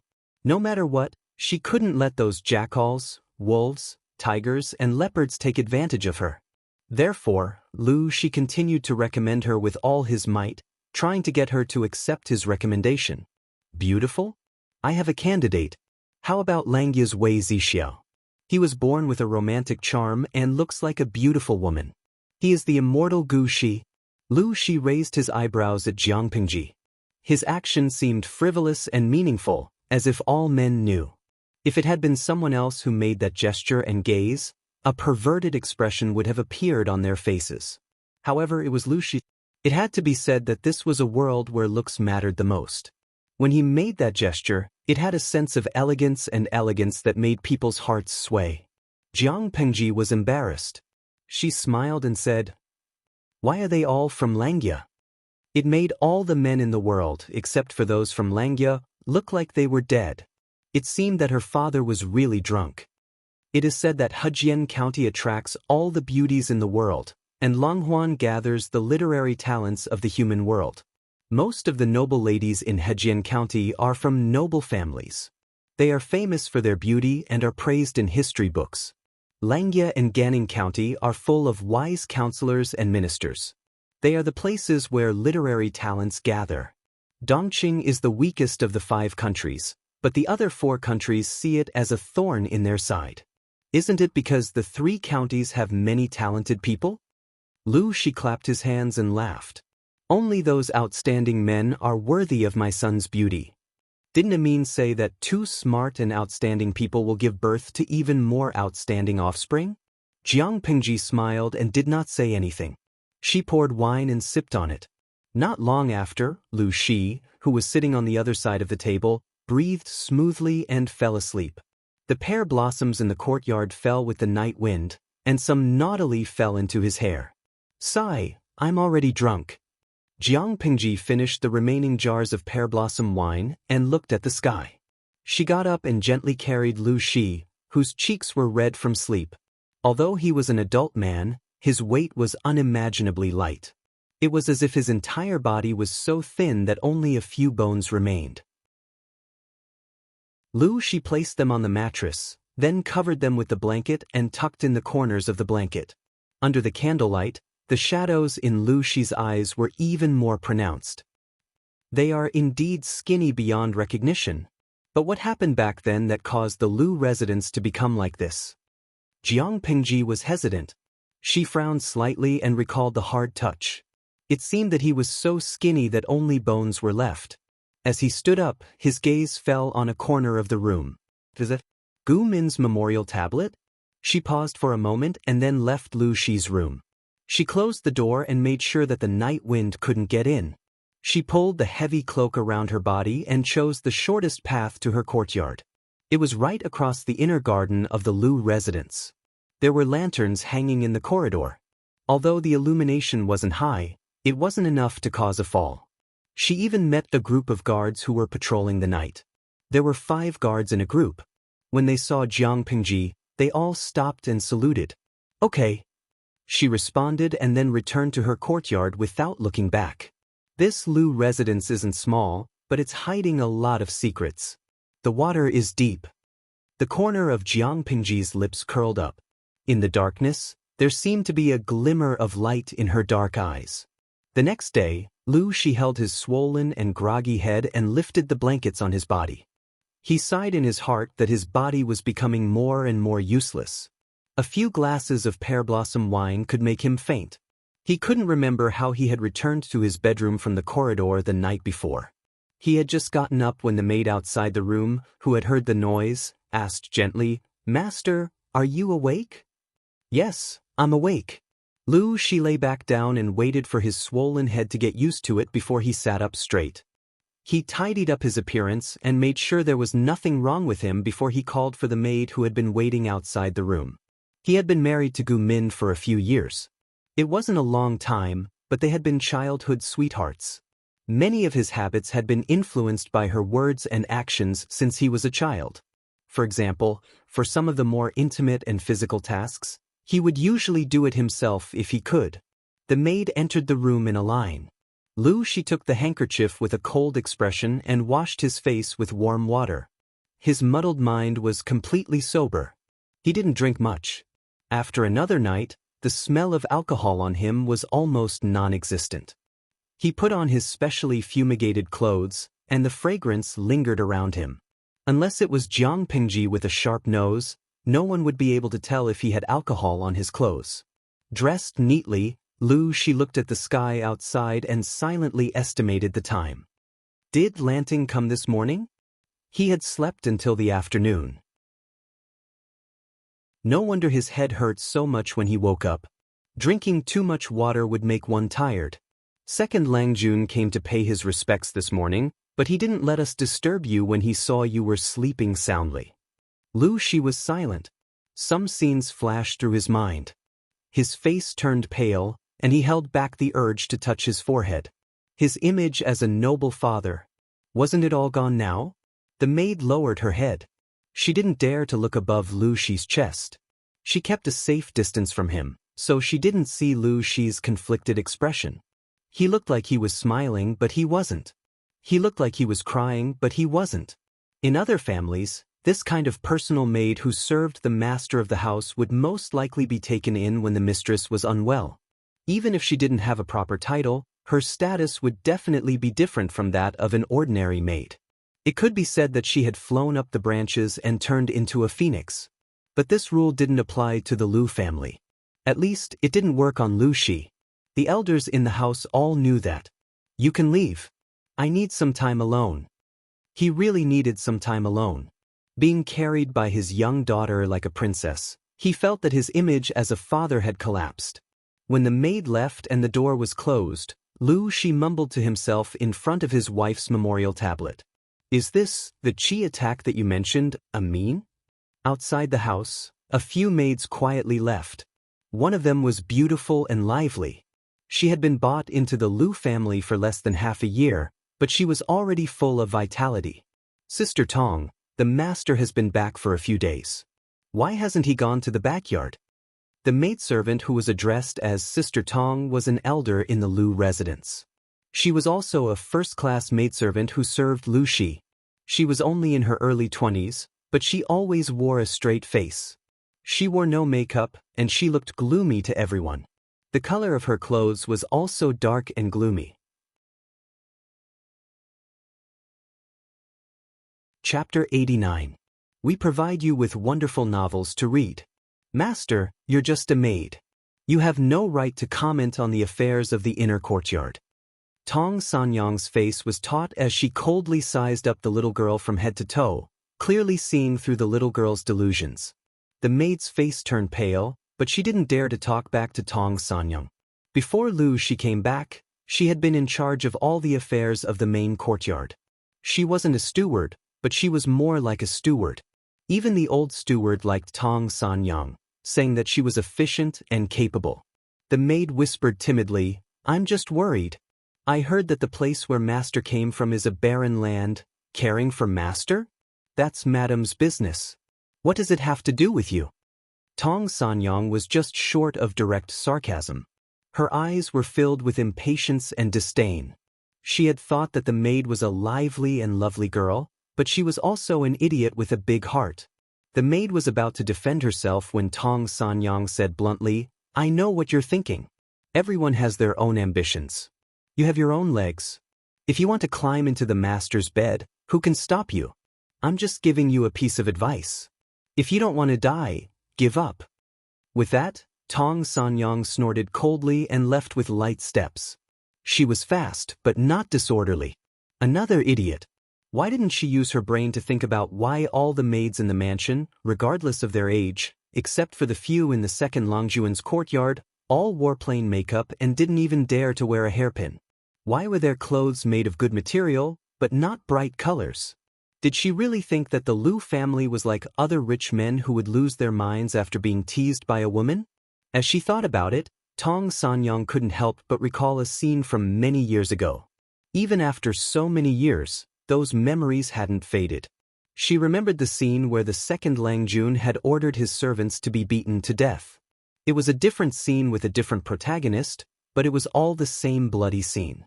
When the late madam passed away, Master followed the rules of etiquette. After the deadline, the old lady secretly sent a few girls who looked similar to the late madam, hoping that they could ease the grief in Master's heart and persuade him to remarry as soon as possible. And the result? Among them, the one who resembled the late wife was willing to throw away her pride. She took off all her clothes and wrapped herself in a thin quilt to seduce him. She even reached out to Second Langjun, which caused Second Langjun, who was already weak, to fall ill and almost die. What happened to the maid in the end? Didn't the old master order people to cut off his entire face and beat him to death? Everyone said that the second son of the Lu family, Lu Shi, was gentle and affectionate, as if he would never get angry. But who knew how ruthless this man could be when he decided to be? He hated the fact that the woman had seduced him with a face that resembled his late wife's. He hated the fact that she had used such a despicable method to murder his second Langjun. After the incident, he ordered his men to cut off her face and remove the thin quilt that had been covering her body. He wanted her to be beaten to death naked in the main courtyard. At the time, Tong Sanyang was still young, but she had witnessed that scene with all the maids in the estate. It had become a nightmare to this day. Fortunately, the old madam had arrived in time and was skillful enough to prevent Lu Shi's reputation from being cruel and heartless. After that incident, no one in the entire Lu family had the guts to seduce Lu Shi. Every single one of them wished that they could not wear any makeup. They chose the most mature and mature clothes, and they could not look at the head of the house with their eyes above their necks. All those pretentious actions and expressions of wanting to say something had to be put away. After all, no one would complain about living too long. Tong Sanyang's face was cold and hard. Her eyes seemed to be dripping with ice. Tong Sanyang had left in a hurry, so she did not realize that their conversation had fallen into the ears of a third person. That person was none other than Jiang Pingji. She was sitting on a fake mountain, dressed in a comfortable brown dress. She swung her legs and looked in that direction with a faint smile on her face.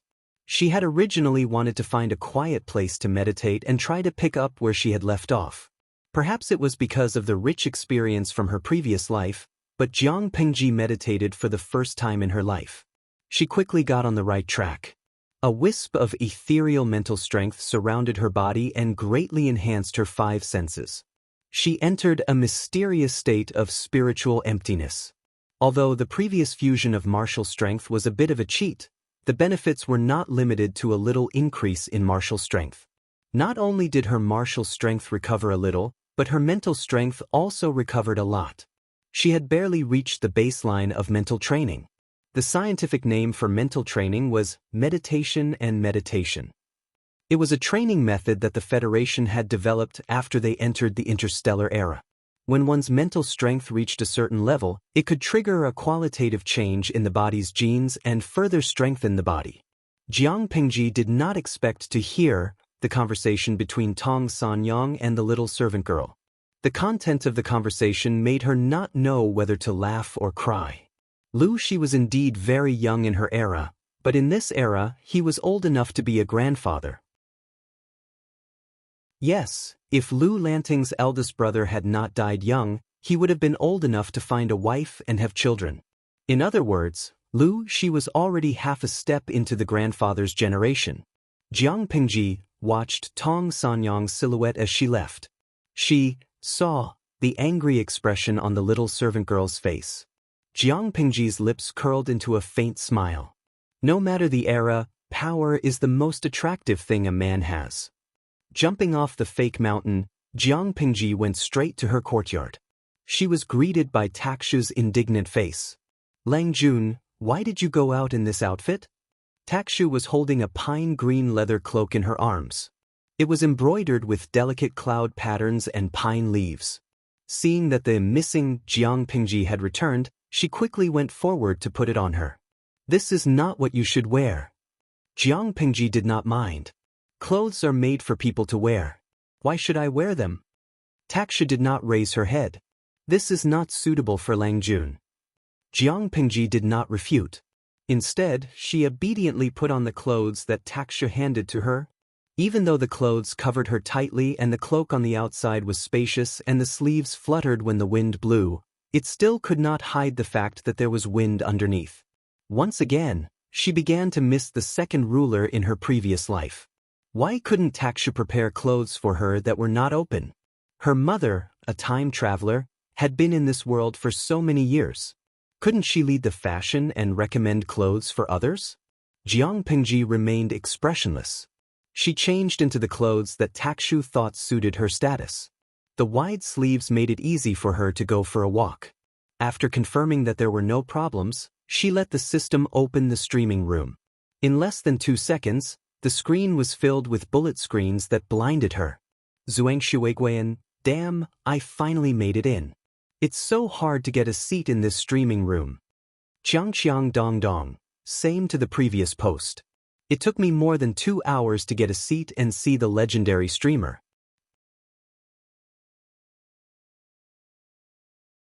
Chapter 90.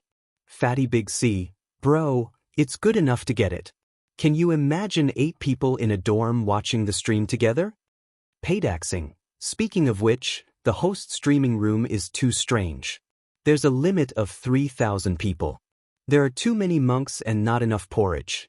I wonder if there are some rich people lurking around and giving the host a few 9-5 supremes to increase the limit. Hit me if you don't agree, it's useless. The host streaming room is very strange. It's different from the rules of streaming apps. Jiang Pingji looked at the complaints and discussions on the screen. She raised her eyebrows and sent a bullet screen. Host V, don't worry everyone. The live streaming room limit has been put on the agenda. She posted the content of the semi-interactive and fully interactive streaming modes. Host V, I'm now collecting the content of the fully interactive streaming mode. You can tag whatever you want to see, and I'll select the content to vote for. As for the content of the semi-interactive streaming mode, I'll open it when there's a suitable opportunity. As there was a new group of viewers in the streaming room, Jiang Pingji simply explained in detail what happened in the streaming room. Fatty Big C, I want to see the host go to a brothel. I heard there are many high-quality girls in this room. Maybe it was because of the culture of modern society, many people were more sensitive to these special industries and were more curious about them.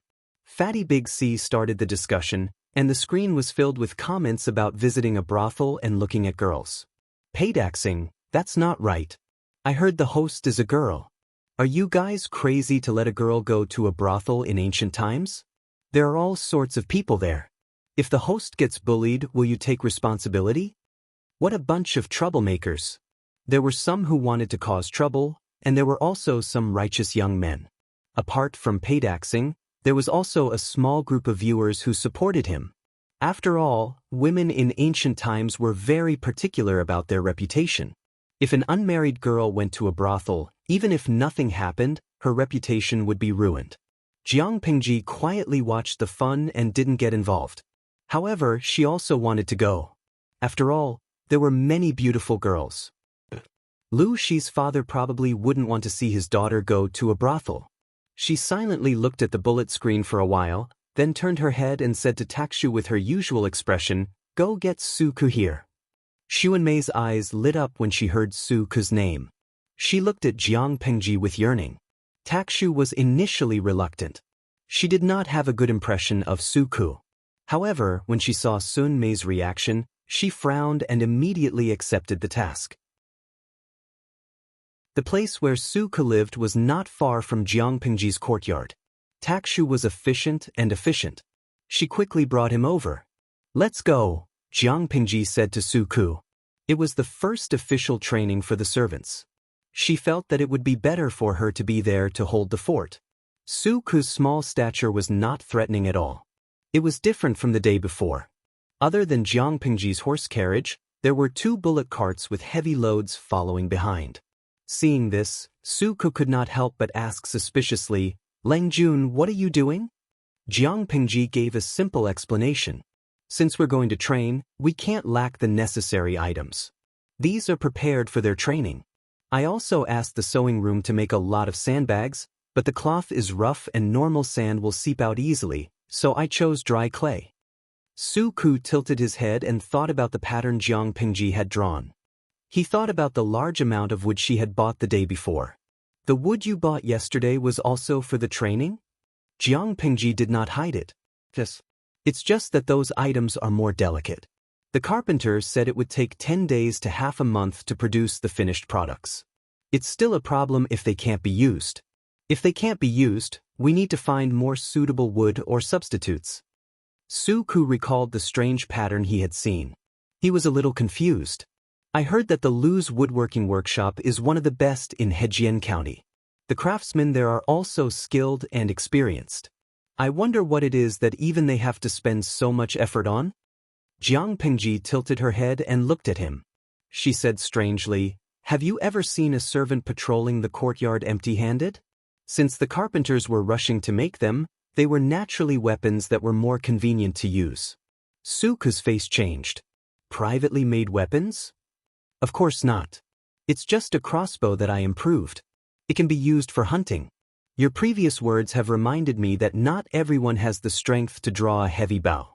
Even a strong man, if he doesn't eat his fill for a long time, he won't even be able to stand properly, let alone shoot an arrow. Not everyone has the ability to shoot from 100 steps away. If you want to achieve this, you need to train hard for a long time. The efficiency is too low." She did not elaborate, but Su Ke understood the hidden meaning in her words. Was his Leng Jun hinting that the crossbows she had asked the craftsmen to rush to make could easily shoot a crossbow for those who lacked strength and eyesight? If there really is such a weapon, Leng Jun should choose the craftsman well in case the secret is leaked. Su Ke looked calm, but his heart was in turmoil. Was there really such a magical thing in the world? Jiang Pengji nodded her head. In this era of cold weapons, the emergence of any advanced weapon could achieve the unexpected effect of changing the outcome of a war. Although she did not care about these things, she could not let others take advantage of them. "I'm not a naive person. For such an important thing, I will naturally find a reliable person." Most people would be naked in front of her when they were completely unprepared. She knew whether or not they could be used. Naive? What does that mean? Su Ke nodded at first, but then he was confused. Jiang Pengji explained with a straight face, "Silly and naive means unreliable." Many viewers in the streaming room felt sorry for Jiang Pengji as she bullied Su Ke. Manzugu, #laughter cry. "Streamer, it's not nice of you. Don't bully the cute baby." Su Ke was very similar to a certain young male idol in their era. That young male idol's fans called him cute baby. Of Xian Feng Mian, #goodbye. I've lived for a long time, but this is the first time I know that naive means unreliable. Qingshan Weishue Bai 2. Someone help. The streamer's language teacher's coffin is about to collapse. Jiang Pengji secretly shrugged. She had learned the word naive from the bullet screen of the streaming audience. How could she be blamed if she misunderstood it? Su Ke listened to the explanation and said seriously, "Leng Jun is not naive."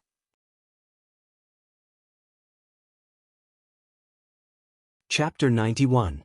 These people can be the first group leaders. If they don't make the cut, we'll eliminate them in the next selection test. Su Ke took the list, glanced at it, and remembered it.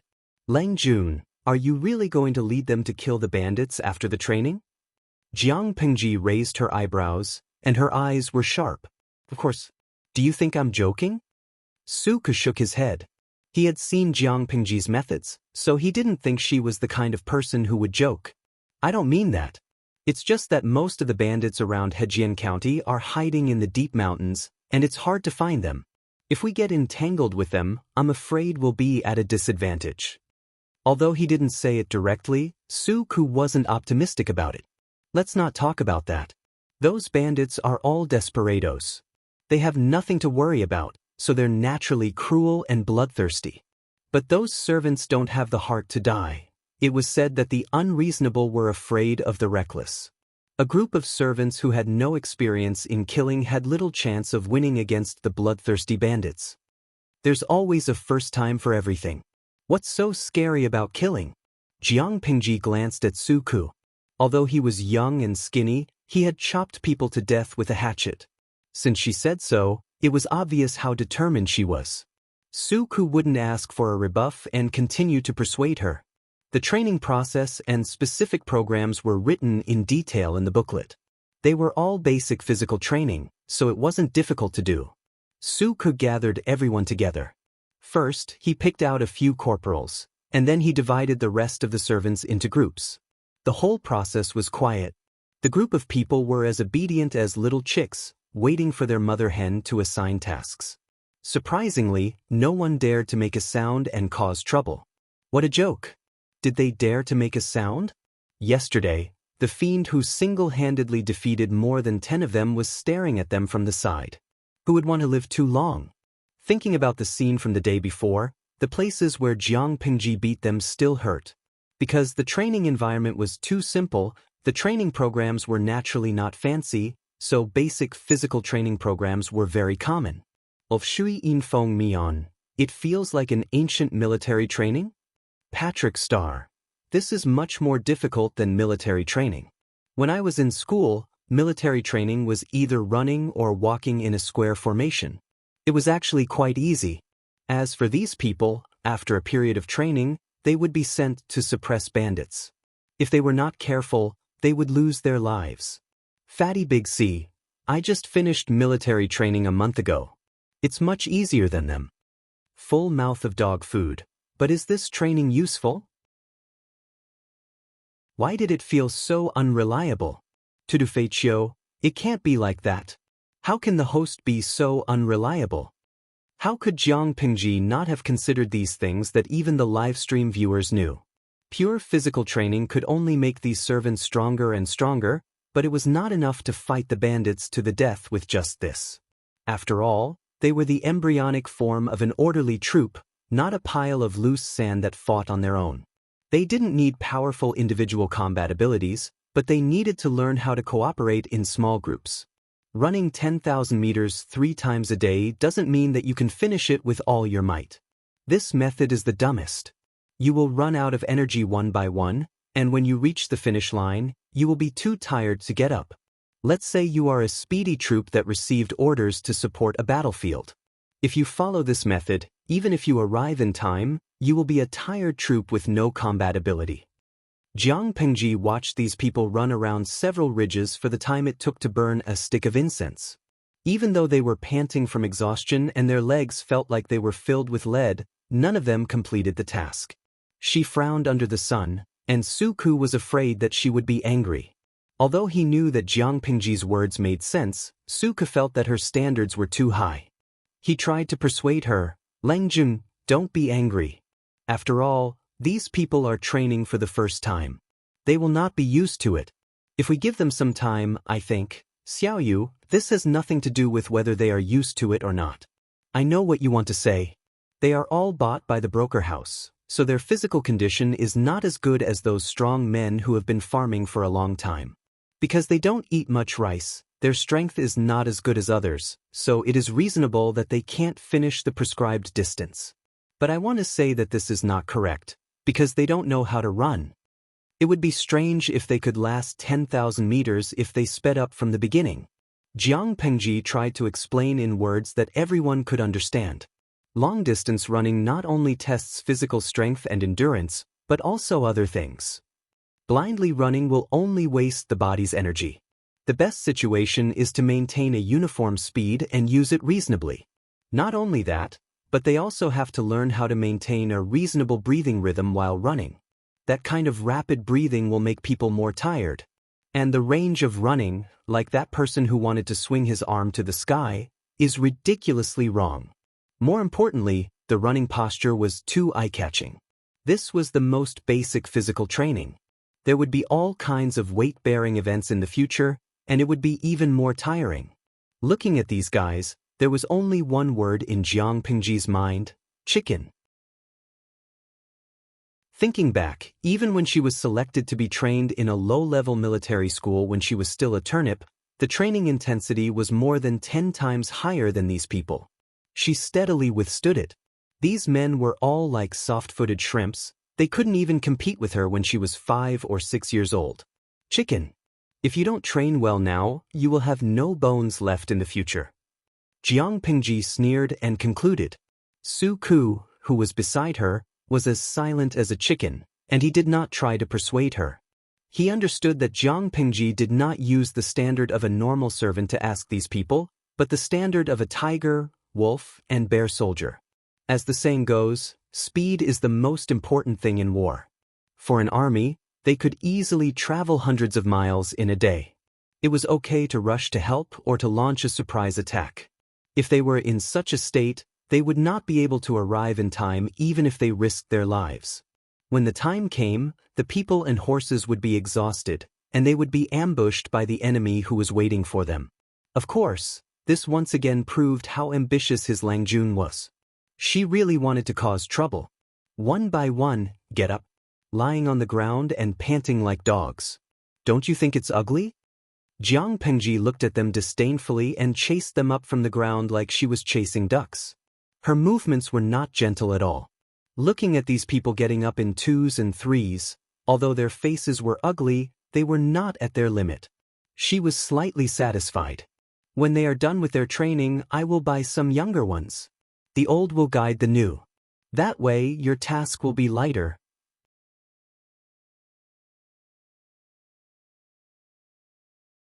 Chapter 92. Novel Network, to provide you with exciting novel reading. Since it was just the beginning, the training was very basic. There was physical training in the morning and a 10,000-meter run 3 times a day. In the afternoon, they practiced the spear made from a wooden stick. They practiced the basic movements of blocking, holding, stabbing, wrapping, circling, pouncing, pointing, and pushing. She knew about the spear because she had been to the Museum of Ancient Times in her previous life. The history of the evolution of weapons in the military school also briefly described the evolution and development of weapons in the ancient times, modern times, ancient times, modern times, and modern times. Suke held the spear that the carpentry workshop had rushed to make. He weighed it in his hand and suddenly thrust it forward. It looked quite imposing. I couldn't tell. You look as weak as a chicken, but when you play with a spear, you have quite a bit of power. Suku was speechless. Chicken? Chicken? So that's how Lang Jun sees him? Tao Wu put away the spear. Suku looked like he had nothing left to live for. Lang Jun, I'm sorry. Jiang Pengji smiled without saying a word. She raised her hand and pointed at the other wooden spear. The spear bounced up and jumped into Jiang Pengji's palm. She smiled and said, "Do you want to loosen your muscles and bones?" Suku was stunned. Before he could understand what she meant, a wooden spear came at him. He subconsciously blocked it with the body of the spear, but he found that Jiang Pengji did not use much strength. It looked like she was just fooling around. With this in mind, Suku felt a little more confident. If that's the case, Lang Jun, please come. The audience watching the live stream found that Suku could use the wooden spear so skillfully.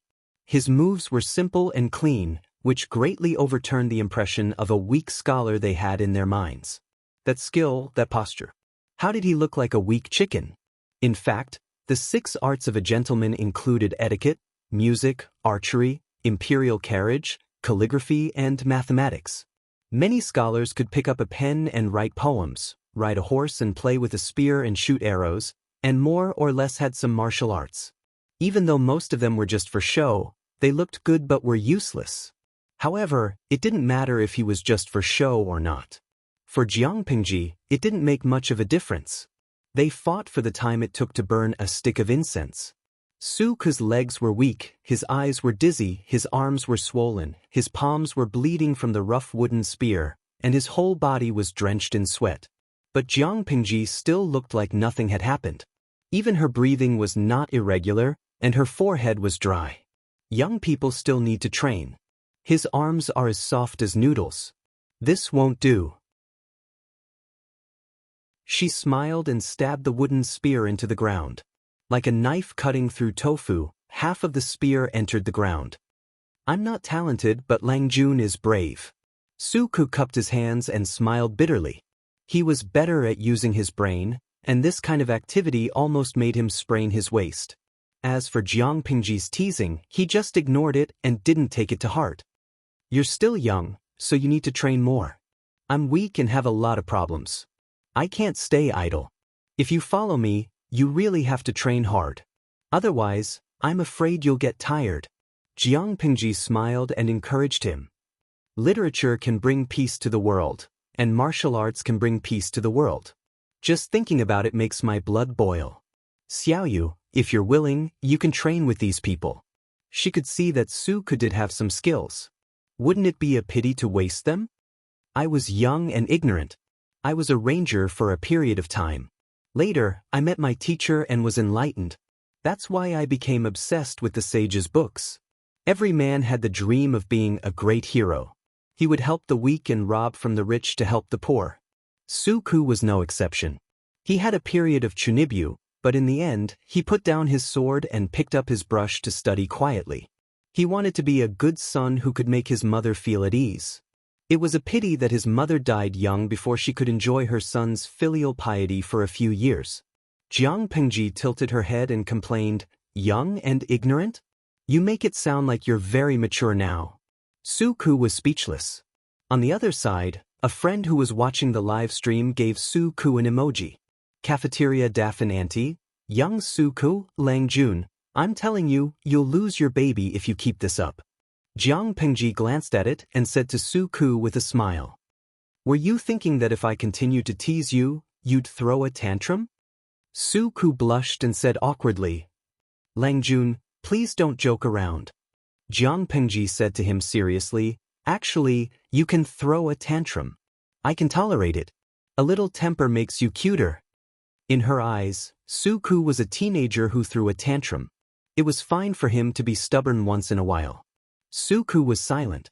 How should he, as a page boy, deal with his Lang Jun, who was 5 years younger than him, rudely throwing a tantrum in front of him?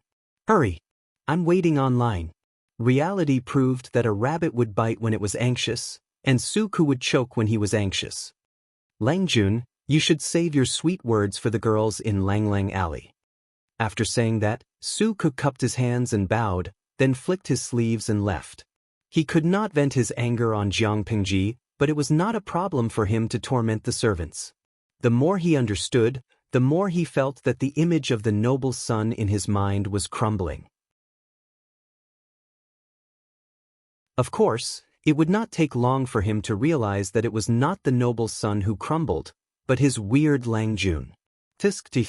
Speaking of looks, the girls in Lang Lang Alley may not be as elegant as Xiaoyu.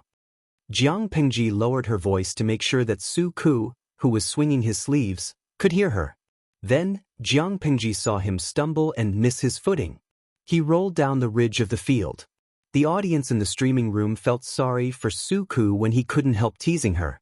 Canteen Daffin Auntie, streamer, you are so evil. You even bully a cute kid like Su Ke. I can't bear to see it.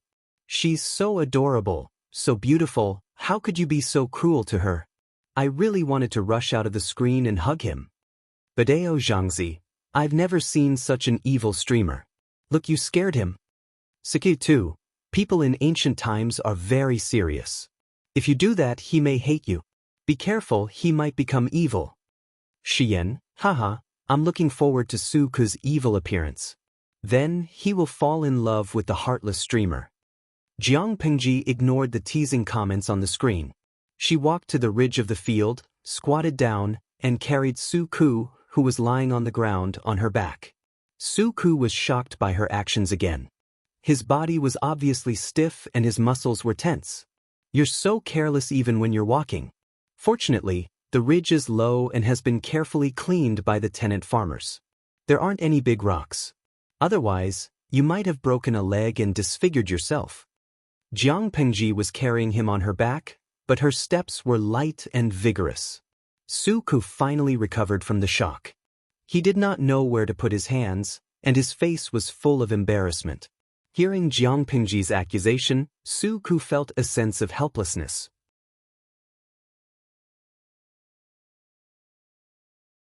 Chapter 93. Am I wrong to say that you're good-looking?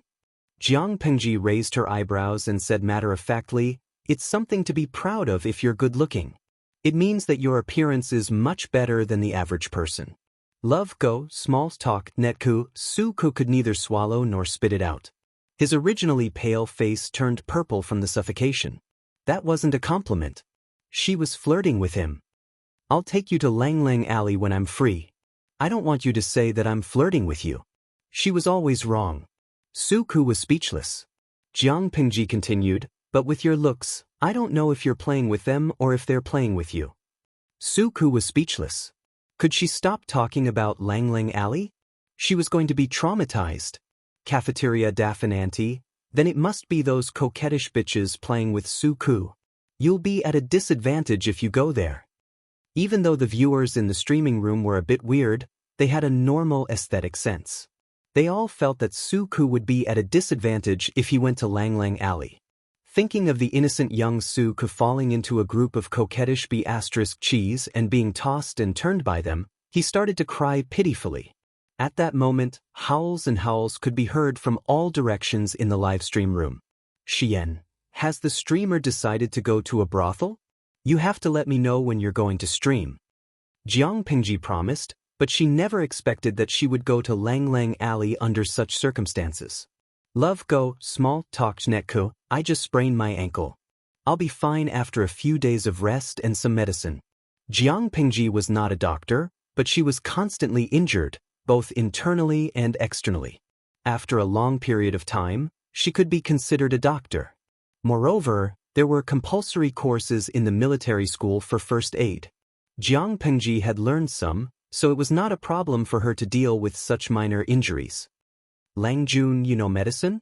Su Ku calmed down a lot, and his impression of Jiang Pengji was renewed. What lofty!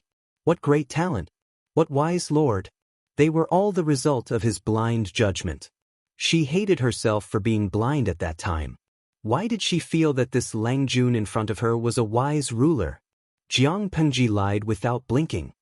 "My mother has been bedridden all year round. How can I be at ease?" In his spare time, he had read some medical books and learned some superficial techniques and superficial knowledge. He couldn't be considered to be an expert in medicine. Speaking of which, I thought of something important. Su Ku was a very serious young man. Once serious business was brought up, his attention was involuntarily diverted. "What is it?" "I took a look at their training today. These people really know how to endure hardship.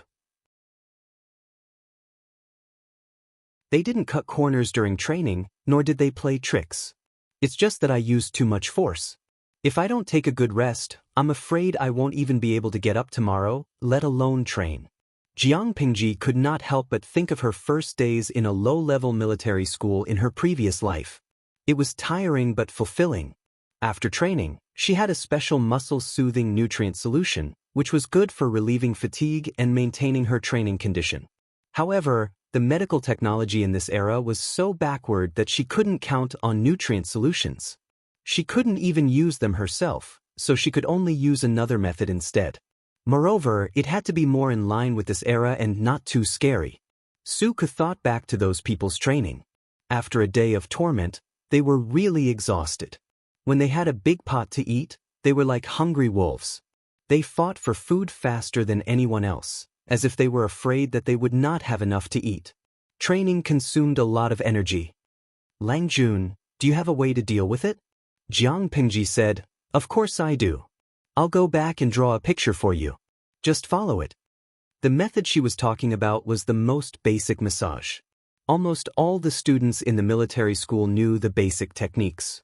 Low-level military schools were very common. Most of the students there were ordinary people. Not everyone had the luxury of using nutrient solutions to relieve the stress of training. If Jiang Pingji had not been born with high numbers and potential, she would not have been lucky enough to be chosen as the focus of training.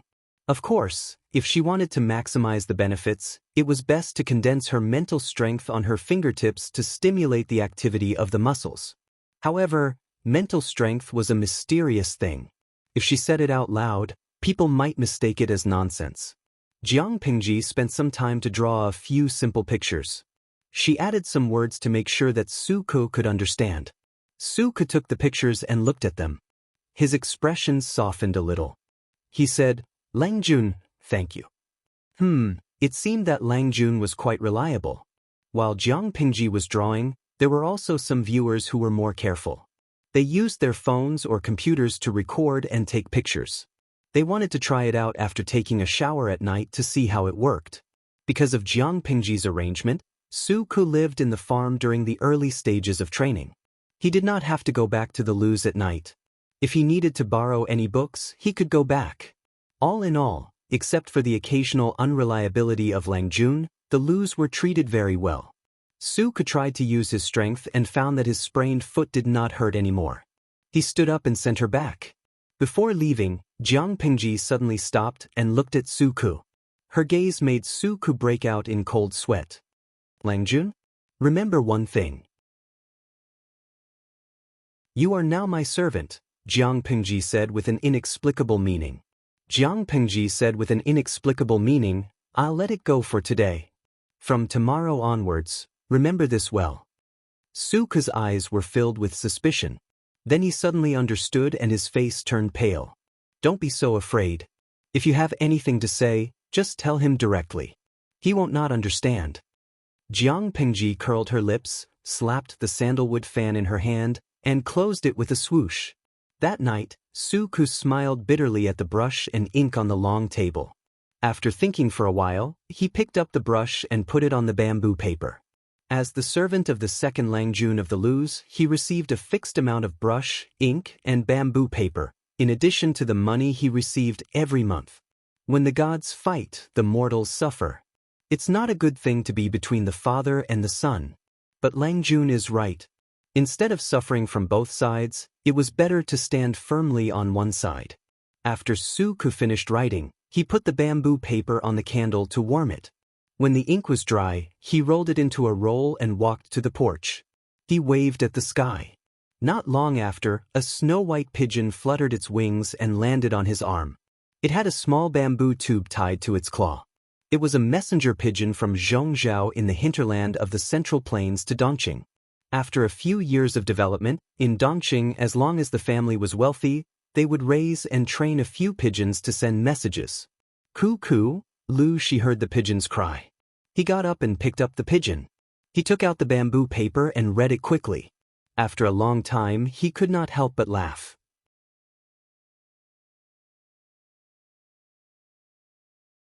Chapter 94. Jiang Pingji returned to the loos.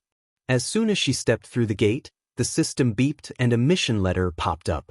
System, dear host Jiang Pingji, the results of the preliminary selection for your first fully interactive live stream have been released. The topic with the most votes is I'm visiting a brothel in ancient times. Please complete the live stream within 3 days. It was an automatic notification from the system. Jiang Pingji glanced at it and then threw it into the system's trash can. I'm indeed visiting a brothel. Sure enough, this kind of thing always attracts people's curiosity. Jiang Pingji held her forehead. She had lost all hope for the viewers who did not go offline. She did not want to live stream anymore. If she blushed and drew a level advancement card, wouldn't that mean that her experience would become 10,000? The system said quietly, actually, I want to go too. Jiang Pingji was speechless. A system that only had data and no substance. Why would it want to go to a brothel? It was incompetent. It was still early for her to return to the Lu residence. She first went to her courtyard to freshen up. Although she did not sweat much, she was still somewhat dirty after shuttling back and forth in the fields for a long time. Moreover, she still had to endure Taksha's nagging. Langjun, you are so precious. You can just leave everything to Su-ku. You have to do it yourself. That's great. I've never seen Langjun look so dirty. 2 of his handkerchiefs are dirty. Jiang Pingji knew very well that she could not argue with the woman at this time, because no matter how reasonable she was, it would be unreasonable. Silence was the best comfort. As expected, Takshu felt that Jiang Pingji's attitude was good. She finally stopped nagging and closed her mouth. At that moment, Jiang Pingji did not expect Su-ku to have the guts to play a trick on her. Jiang Pingji accompanied Lu Shi and Madame Hu for dinner. She was in a good mood and ate 2 more bowls of rice. She ate more than Lu Shi and Madame Hu combined, but she put down her chopsticks at the same time as them. Lanting is still growing. Ask the kitchen to make 2 more meat dishes. Lu Shi had never had a good appetite, but when he looked at his daughter's face, he could eat a bowl of rice without stopping. Madame Hu knew him very well, secretly rolled her eyes. She couldn't be bothered to maintain her usual elegant demeanor. Madame Hu did not want to be known as someone who mistreated the late wife's son. She did not want to remind Lu Shi that he was sitting next to his daughter and not his son. If she continued to feed him without restraint, he would be so fat that he would be slaughtered by the end of the year. Jiang Pingji had never had the concept of gaining weight. To her, the food she ate would only become firm muscles, not fat. After, shyly, thanking Lu Shi, Jiang Pingji resumed her posture of looking down and wondering when Lu Shi would speak. It wasn't that she didn't know that Lu Shi always asked about her life through Su-ku. His original intention was to care about her and nothing else. His original intention was not bad. She actually quite enjoyed this kind of concern. But Jiang Pingji was rational. She knew that she could not enjoy it for long. If she did not stop it soon, it would one day become a malignant tumor and become the root of the rift between father and son. Even the most intimate people had to maintain a certain distance, especially between a father and a son. The former had the natural responsibility to raise the latter. She had a very strong personality. She couldn't stand other people telling her what to do for no reason. She also couldn't accept other people trying to control her life all the time. It was like a steel cage imprisoning her in a corner of the world, even if that person was Lu Shi. She could enjoy it if it happened once or twice, but she could not guarantee that she would not fall out with him. So to prevent the worst from happening, it was better to make things clear as soon as possible. If Lu Shi wanted to know something, he could ask her directly instead of going through a third party. But she did not expect Lu Shi to not play by the rules. He did not feel embarrassed at all when he confessed that he knew about his daughter through Su-ku. What he said made Jiang Pingji want to kneel in front of him. Su-ku sent me a messenger pigeon. He said that you were curious about Lang Lang Alley. It was dessert time for the family. It was also a time to talk and cultivate their relationship. The atmosphere was not as dull as it was during dinner. Jiang Pingji asked, "What?" Madame Hu glared at Lu Shi. She looked like she would strangle him if he said another word. "Yes, I did," Jiang Pingji admitted. She was not only curious, but she also planned to go to the alley the next day. "But why did you bring this up all of a sudden, father?" She looked at Madame Hu and motioned for Lu Shi to calm down. Talking about brothels with his son in front of his concubine? Was he not afraid of being beaten to death? However, Lu Shi was too cunning. How could he betray Su-ku? "You are not young anymore. There are some things that you should know." Lu Shi raised his eyebrows at her suggestively. Jiang Pingji almost choked on the tea she was holding in her mouth. Before she could cough, Madame Hu raised her hand and flipped the table in front of her into the air. It fell to the ground with a loud crash. Madame Hu gritted her teeth and shouted at Lu Shi, "Lu Zhongqing!" Lu Shi did not have the slightest idea that his backyard was in trouble. Instead, he smiled gently. "Cousin, do you want to go too?" Jiang Pingji was speechless. Not only did he talk about brothels in front of his concubine, he even asked if she wanted to go with him.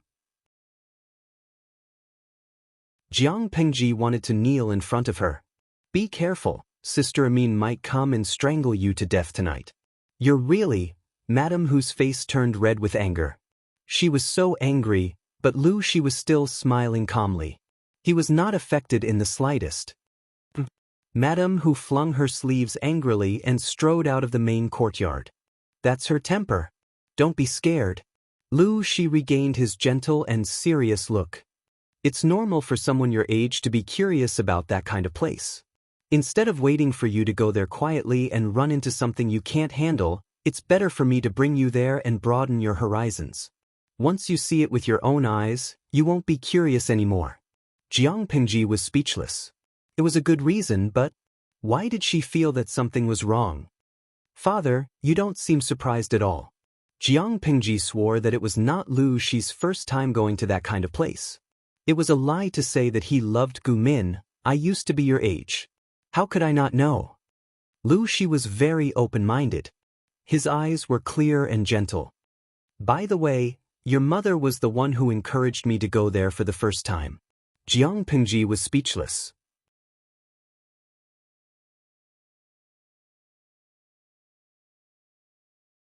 Chapter 95. We provide you with wonderful novels to read. She said gently, the harmony of yin and yang is the right thing to do. What's there to be shy about? When a teenager, or girl, reaches a certain age, their curiosity toward the opposite sex will reach a high level. It's as if there's a soft claw scratching at their hearts. Stopping them with righteous words or reprimanding them for a long time will only stimulate their rebellious mentality. Jiang Pingji was speechless. She was afraid that if she said a few more words, her father would turn back to his room and toss her 2 paintings of avoiding fire. Thinking about that beautiful scene was too painful for her eyes. She didn't dare to look at it. Speaking of which, Father, have you forgotten that you are raising a daughter, not a son? She made the decision and said, there's no time like the present. Let's do it today. Jiang Pingji maintained a calm expression on her face, but she was already cursing the system in her heart. I feel like I've come to a pirated ancient era. How can someone like Shi survive in such an environment? The system pretended to be dead again. After all, Gu Min's appearance in this era was inseparable from it. Forget it. Let's do it tonight. I don't want to have to make a trip in the future. The audience in the streaming room was surprised to find that the streaming room, which had been closed for less than 2 hours, was back up again. There was also an option to vote on audience satisfaction. The subtitle of the streaming room was A Night at a Brothel in the Ancient Era? Awesome streamer. Pudding is not pudding. What the F***ck? It's rare for me to come in, but I'm so lucky to have such an important stream. The streaming room had a maximum audience of 3,000, but there were many who wanted to watch the stream. Many people watched Jiang Pingji's stream through videos. Even though they had never entered the streaming room, Jiang Pingji's unique style left a deep impression on them. Peacock Southeast flies. Is the streamer going to have sex with a human? Will it be banned? Last time, there was a streamer on the roasted fish platform who broadcast the process of making a human.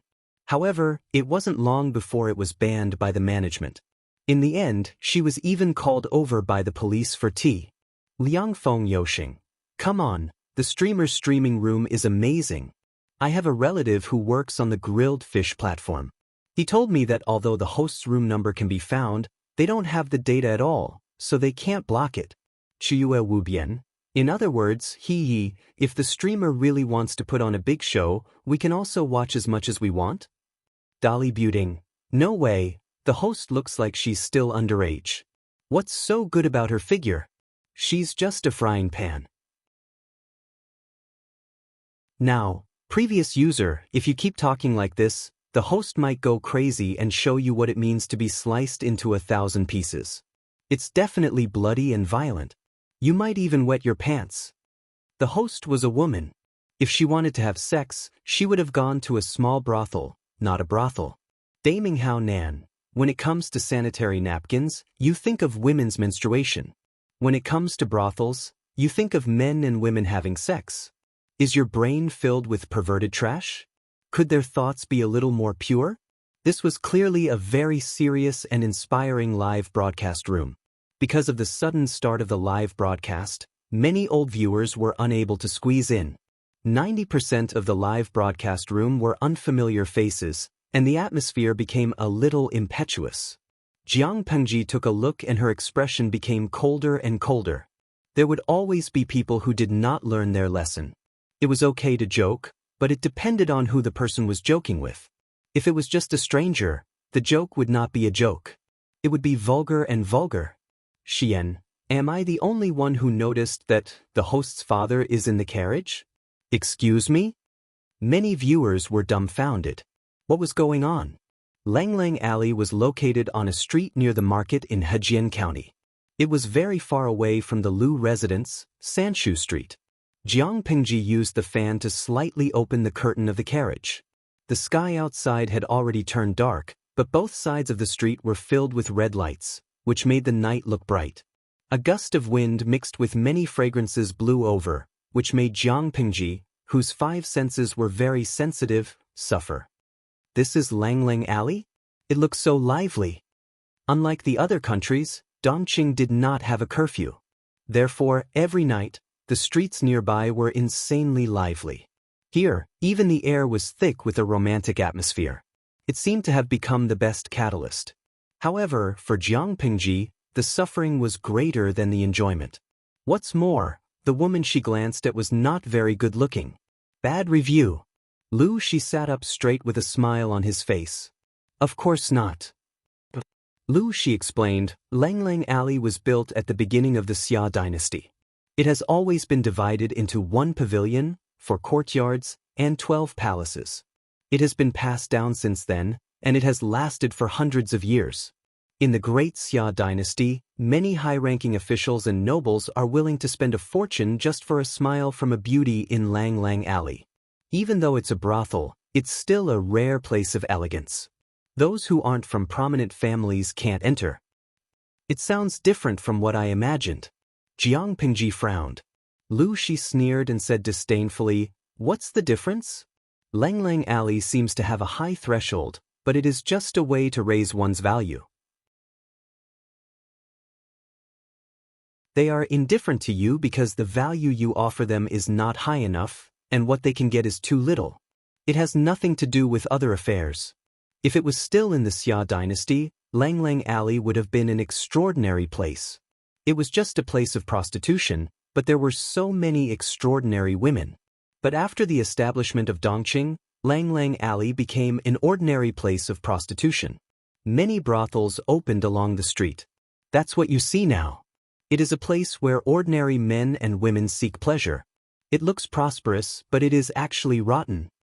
The carriage passed through the long street full of red lanterns and drove into an alley. The temperature seemed to drop suddenly, and the smell in the air became lighter. It was neither too light nor too strong. It was like a dandelion brushing against the back of one's hand, itchy and smooth. Here we are. Jiang Pengji lifted the curtain and read the words on the plaque. Hanyan Courtyard? Shall we go in? It was more of a mansion than a courtyard. The facade was neat and tidy, and it was several times bigger than the Lu mansion. Lu Shi closed his eyes and thought for a while. He changed his mind and said, No, let's find another one. But Jiang Pengji asked in confusion. She also asked the question that was on everyone's mind. You don't look interested at all. Although this Hanyan Courtyard is a place of prostitution, the women there are all talented women who are good at music, chess, calligraphy, and painting. Many patrons come to our door not for the joy of family relations, but more to drink a few cups of sake. The more advanced a brothel was, the more noble the women there were. Some of them were as good as the women of noble families.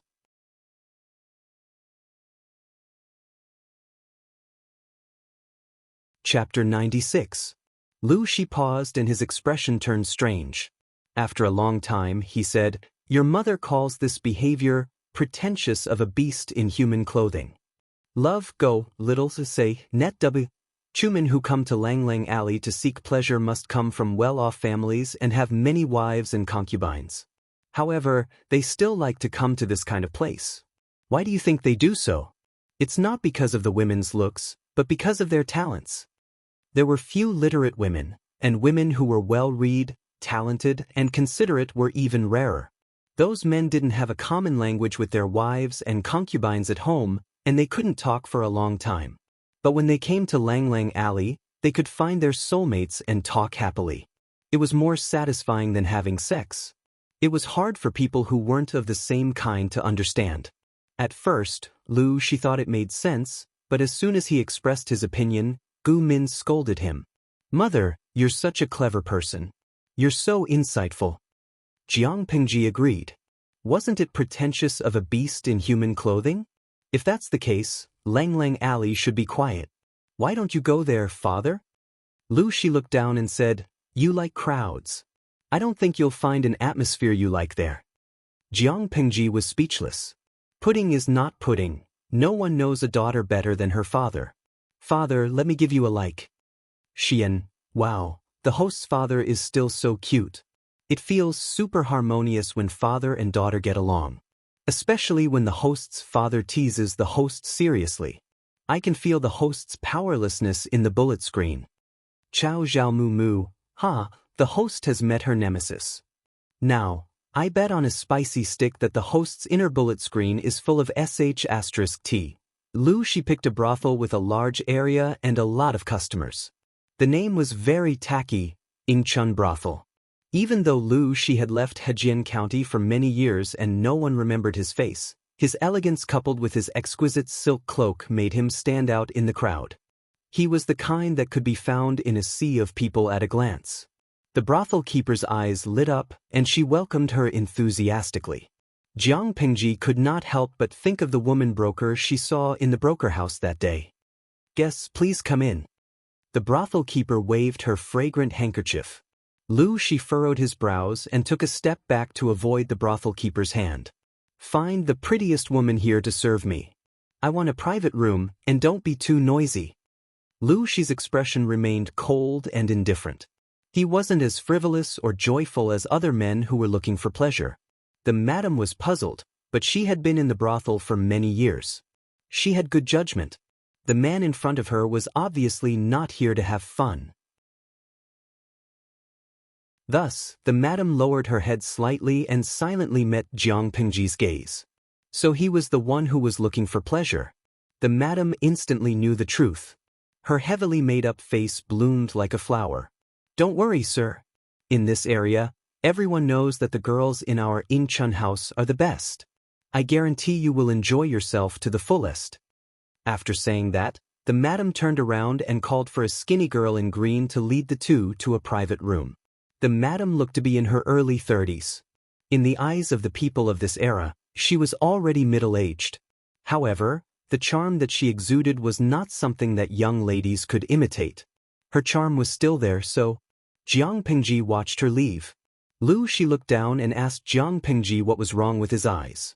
Jiang Pingji opened the sandalwood fan in her hand and used it to cover her face. Only a pair of smiling eyes could be seen. The way that Madam walks reminds me of a phrase, swaying.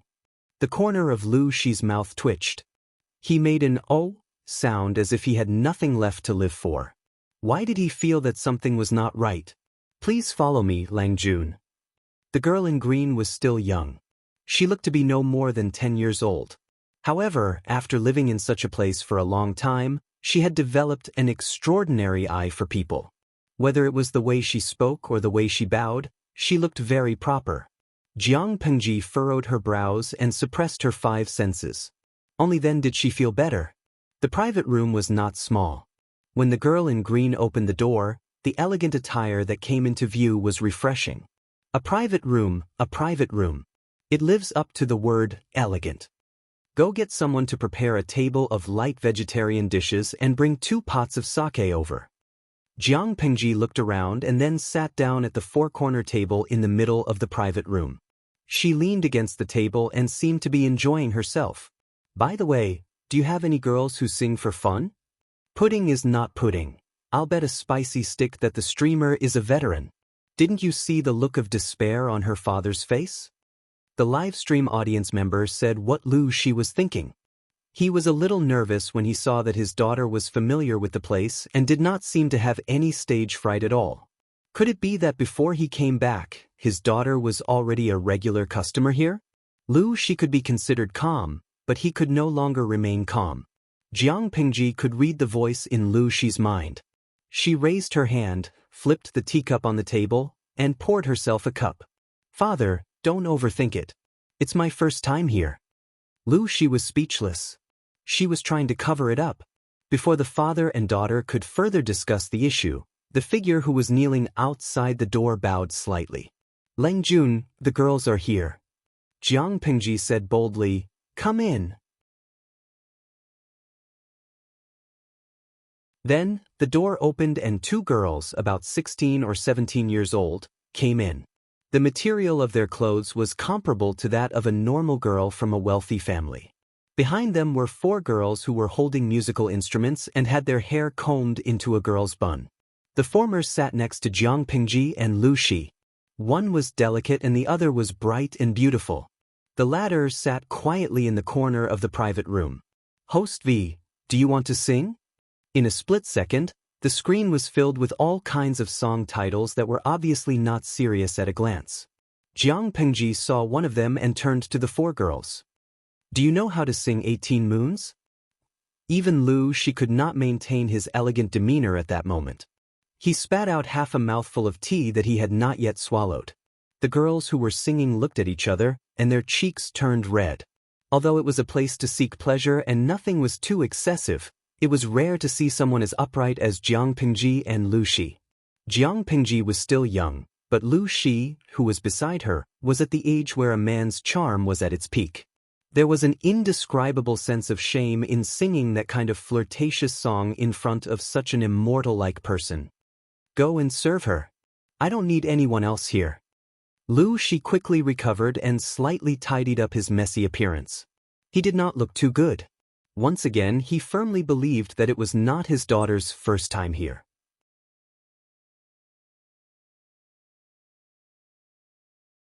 Chapter 97. Lu Shi reflected on himself and pushed away the pretty girl who was trying to get close to him. Jiang Pingji held the fan and smiled. "I'm just kidding. Just pick some soothing songs." She used her folding fan to lift the bright girl's chin and looked into the other's affectionate eyes. Sure enough, it was a pair of extremely beautiful limpid eyes that were just right. Not one bit more would make them look too weak, and not one bit less would make them look too lifeless. Jiang Pingji complained to Lu Shi, "You are so insensitive. How can you reject such a beautiful girl so rudely? You have to be tactful if you want to reject her. Aren't you going to hurt her?" Lu Shi glanced at Jiang Pingji. His meaning was clear. "What are you trying to do?" After coming to Ingchun brothel, he found that his daughter had started to let herself loose. He was worried. Jiang Pingji knew when to stop. What if Lu Shi refused to pay the bill if things went too far? It was okay to have fun in a brothel, but it was too much not to pay. Jiang Pingji smiled wickedly, revealing her white teeth, as the audience in the streaming room howled and the bullet screen filled with jealousy and hate. Lu Shi found the scene a little hard to look at. There had been a rumor that his daughter was a playboy, but as her father, he didn't believe it. Then, he was slapped in the face by his daughter's actions. "Hey, what kind of fragrance does this fairy-like lady use on her body? Why does it smell so good?" Lu Shi didn't pay attention to her for a while. Jiang Pingji was already talking to the two girls. They seemed to be very close. Lu Shi moved closer to the delicate girl. The girl's cheeks were flushed and she looked extremely shy. Lu Shi slowly moved closer to the girl's neck. From the outside, it looked as if she was half lying in the girl's arms. The two of them were so intimate that Lu Shi felt even more hopeless. The pretty girl blushed and said in a low voice, "I made all the perfume myself." The perfume on the market didn't suit everyone's skin. For the girls in the brothel, the condition of their skin was more important. The girls in the brothel were not to be underestimated. They all had their own unique skills. She was not good at making perfume herself. "You made it yourself? This smell is indeed very unique. It's fragrant but not greasy, thick but not overwhelming, and lingers for a long time. Truly fragrant." Jiang Pingji sniffed carefully again. If one paid close attention, one would notice that there was some interest in her eyes, as if she had found some evidence. This fragrance was somewhat familiar. "It's good that Lang Jun likes it. I also like it," the woman said in a low voice, her face full of shyness. She was petite and dainty, not much taller than Jiang Pengji. Her posture was even more pitiful. When she lowered her head slightly and revealed her fair neck, this simple action could evoke the desire in a man's heart. Pudding is not pudding. Looking at this scene, I suddenly thought of a saying. I feel that it fits the situation very well. The gentleness of lowering one's head is just like the shyness of a water lotus in the cold wind. Dolly Buting, come on, no matter how pretty she is, she's still a prostitute. She's a whore who can sleep with anyone. But water lotus? She's not good enough. Now, what's wrong with the person above? Which word poked your D***CK? You watch the stream quietly, then jump out and step on others to show how clean you are. Xian, exactly. How noble are you to stand on the moral high ground and look down on her? Lanky Yubus. Before looking down on their work, first consider the context of the era and think from another angle. Don't spout H**T at the beginning. Where's your quality? Dolly Buting, hee, a bunch of saints? If they were so compassionate, why don't you suggest that the streamer save them? Their mouths are incessant.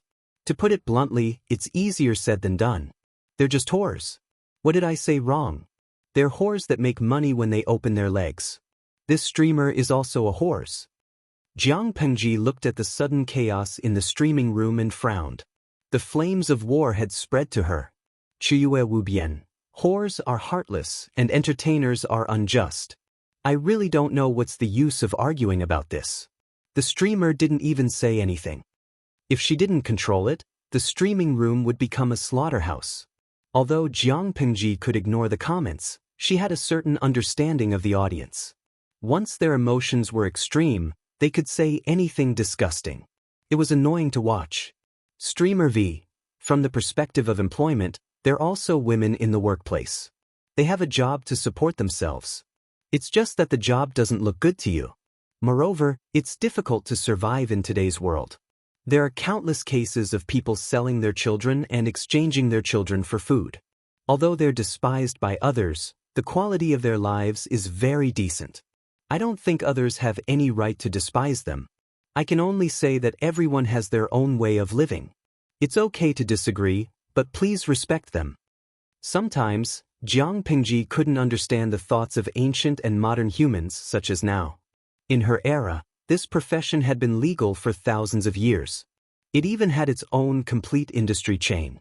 From the perspective of federal law, this was in line with human rights because everyone had the right to control their own bodies. This was an inherent wealth. Therefore, she really couldn't understand why the audience in the streaming room were arguing. While she was still in a daze, the pretty girl beside her winked at her. She was young, but she had a kind of youthful and mature charm. She was quite attractive. Her eyes were full of charm, and her full lips seemed to be alluring. Leng Jun, do you like this fragrance? I've smelled it before, so when I smell the fragrance on your body, it's especially familiar. However, although this fragrance smells good, in my eyes, it's not even 1/10,000th of your appearance. I feel like I've seen you in a dream. Lu Shi ate the vegetables with a cold face. The location was not right, so he didn't want to drink at all. He didn't want to be taken advantage of when he was drunk. If the person in front of him was a son, he would throw a fire-repelling painting and find a prostitute to eat. He was devoted to Min, but he couldn't expect his son to be alone. However, the point was, he only had his daughter. To put it crudely, visiting a brothel was nothing, but did his daughter have the tools to commit the crime? The beautiful girl who was chased away by Lu Shi was ignored. Of course, she wouldn't let it go. She covered her lips with an embroidered handkerchief. Her eyebrows were full of charm. She said, Lengjun, you only care about teasing your sister. Have you forgotten about me? How can that be? It's obvious that my sister is ignoring me. Otherwise, why would she sit so far away? Then, what about this? She moved closer and rested her forehead on his shoulder. If that's the case, do you still blame me for ignoring you? I can't wait to be happy. How can I bear to blame you? Lu Shi, who was silently watching his daughter and the two girls teasing each other, was speechless. You're tuning in to the Dreamy Chapters YouTube channel. We're so grateful for your support, and don't forget to subscribe to join us on this incredible journey through captivating stories. Your generosity through donations truly makes a world of difference, as it's the primary source of revenue that allows me to expand and enhance this channel for you. Thank you from the bottom of my heart for being a part of this adventure.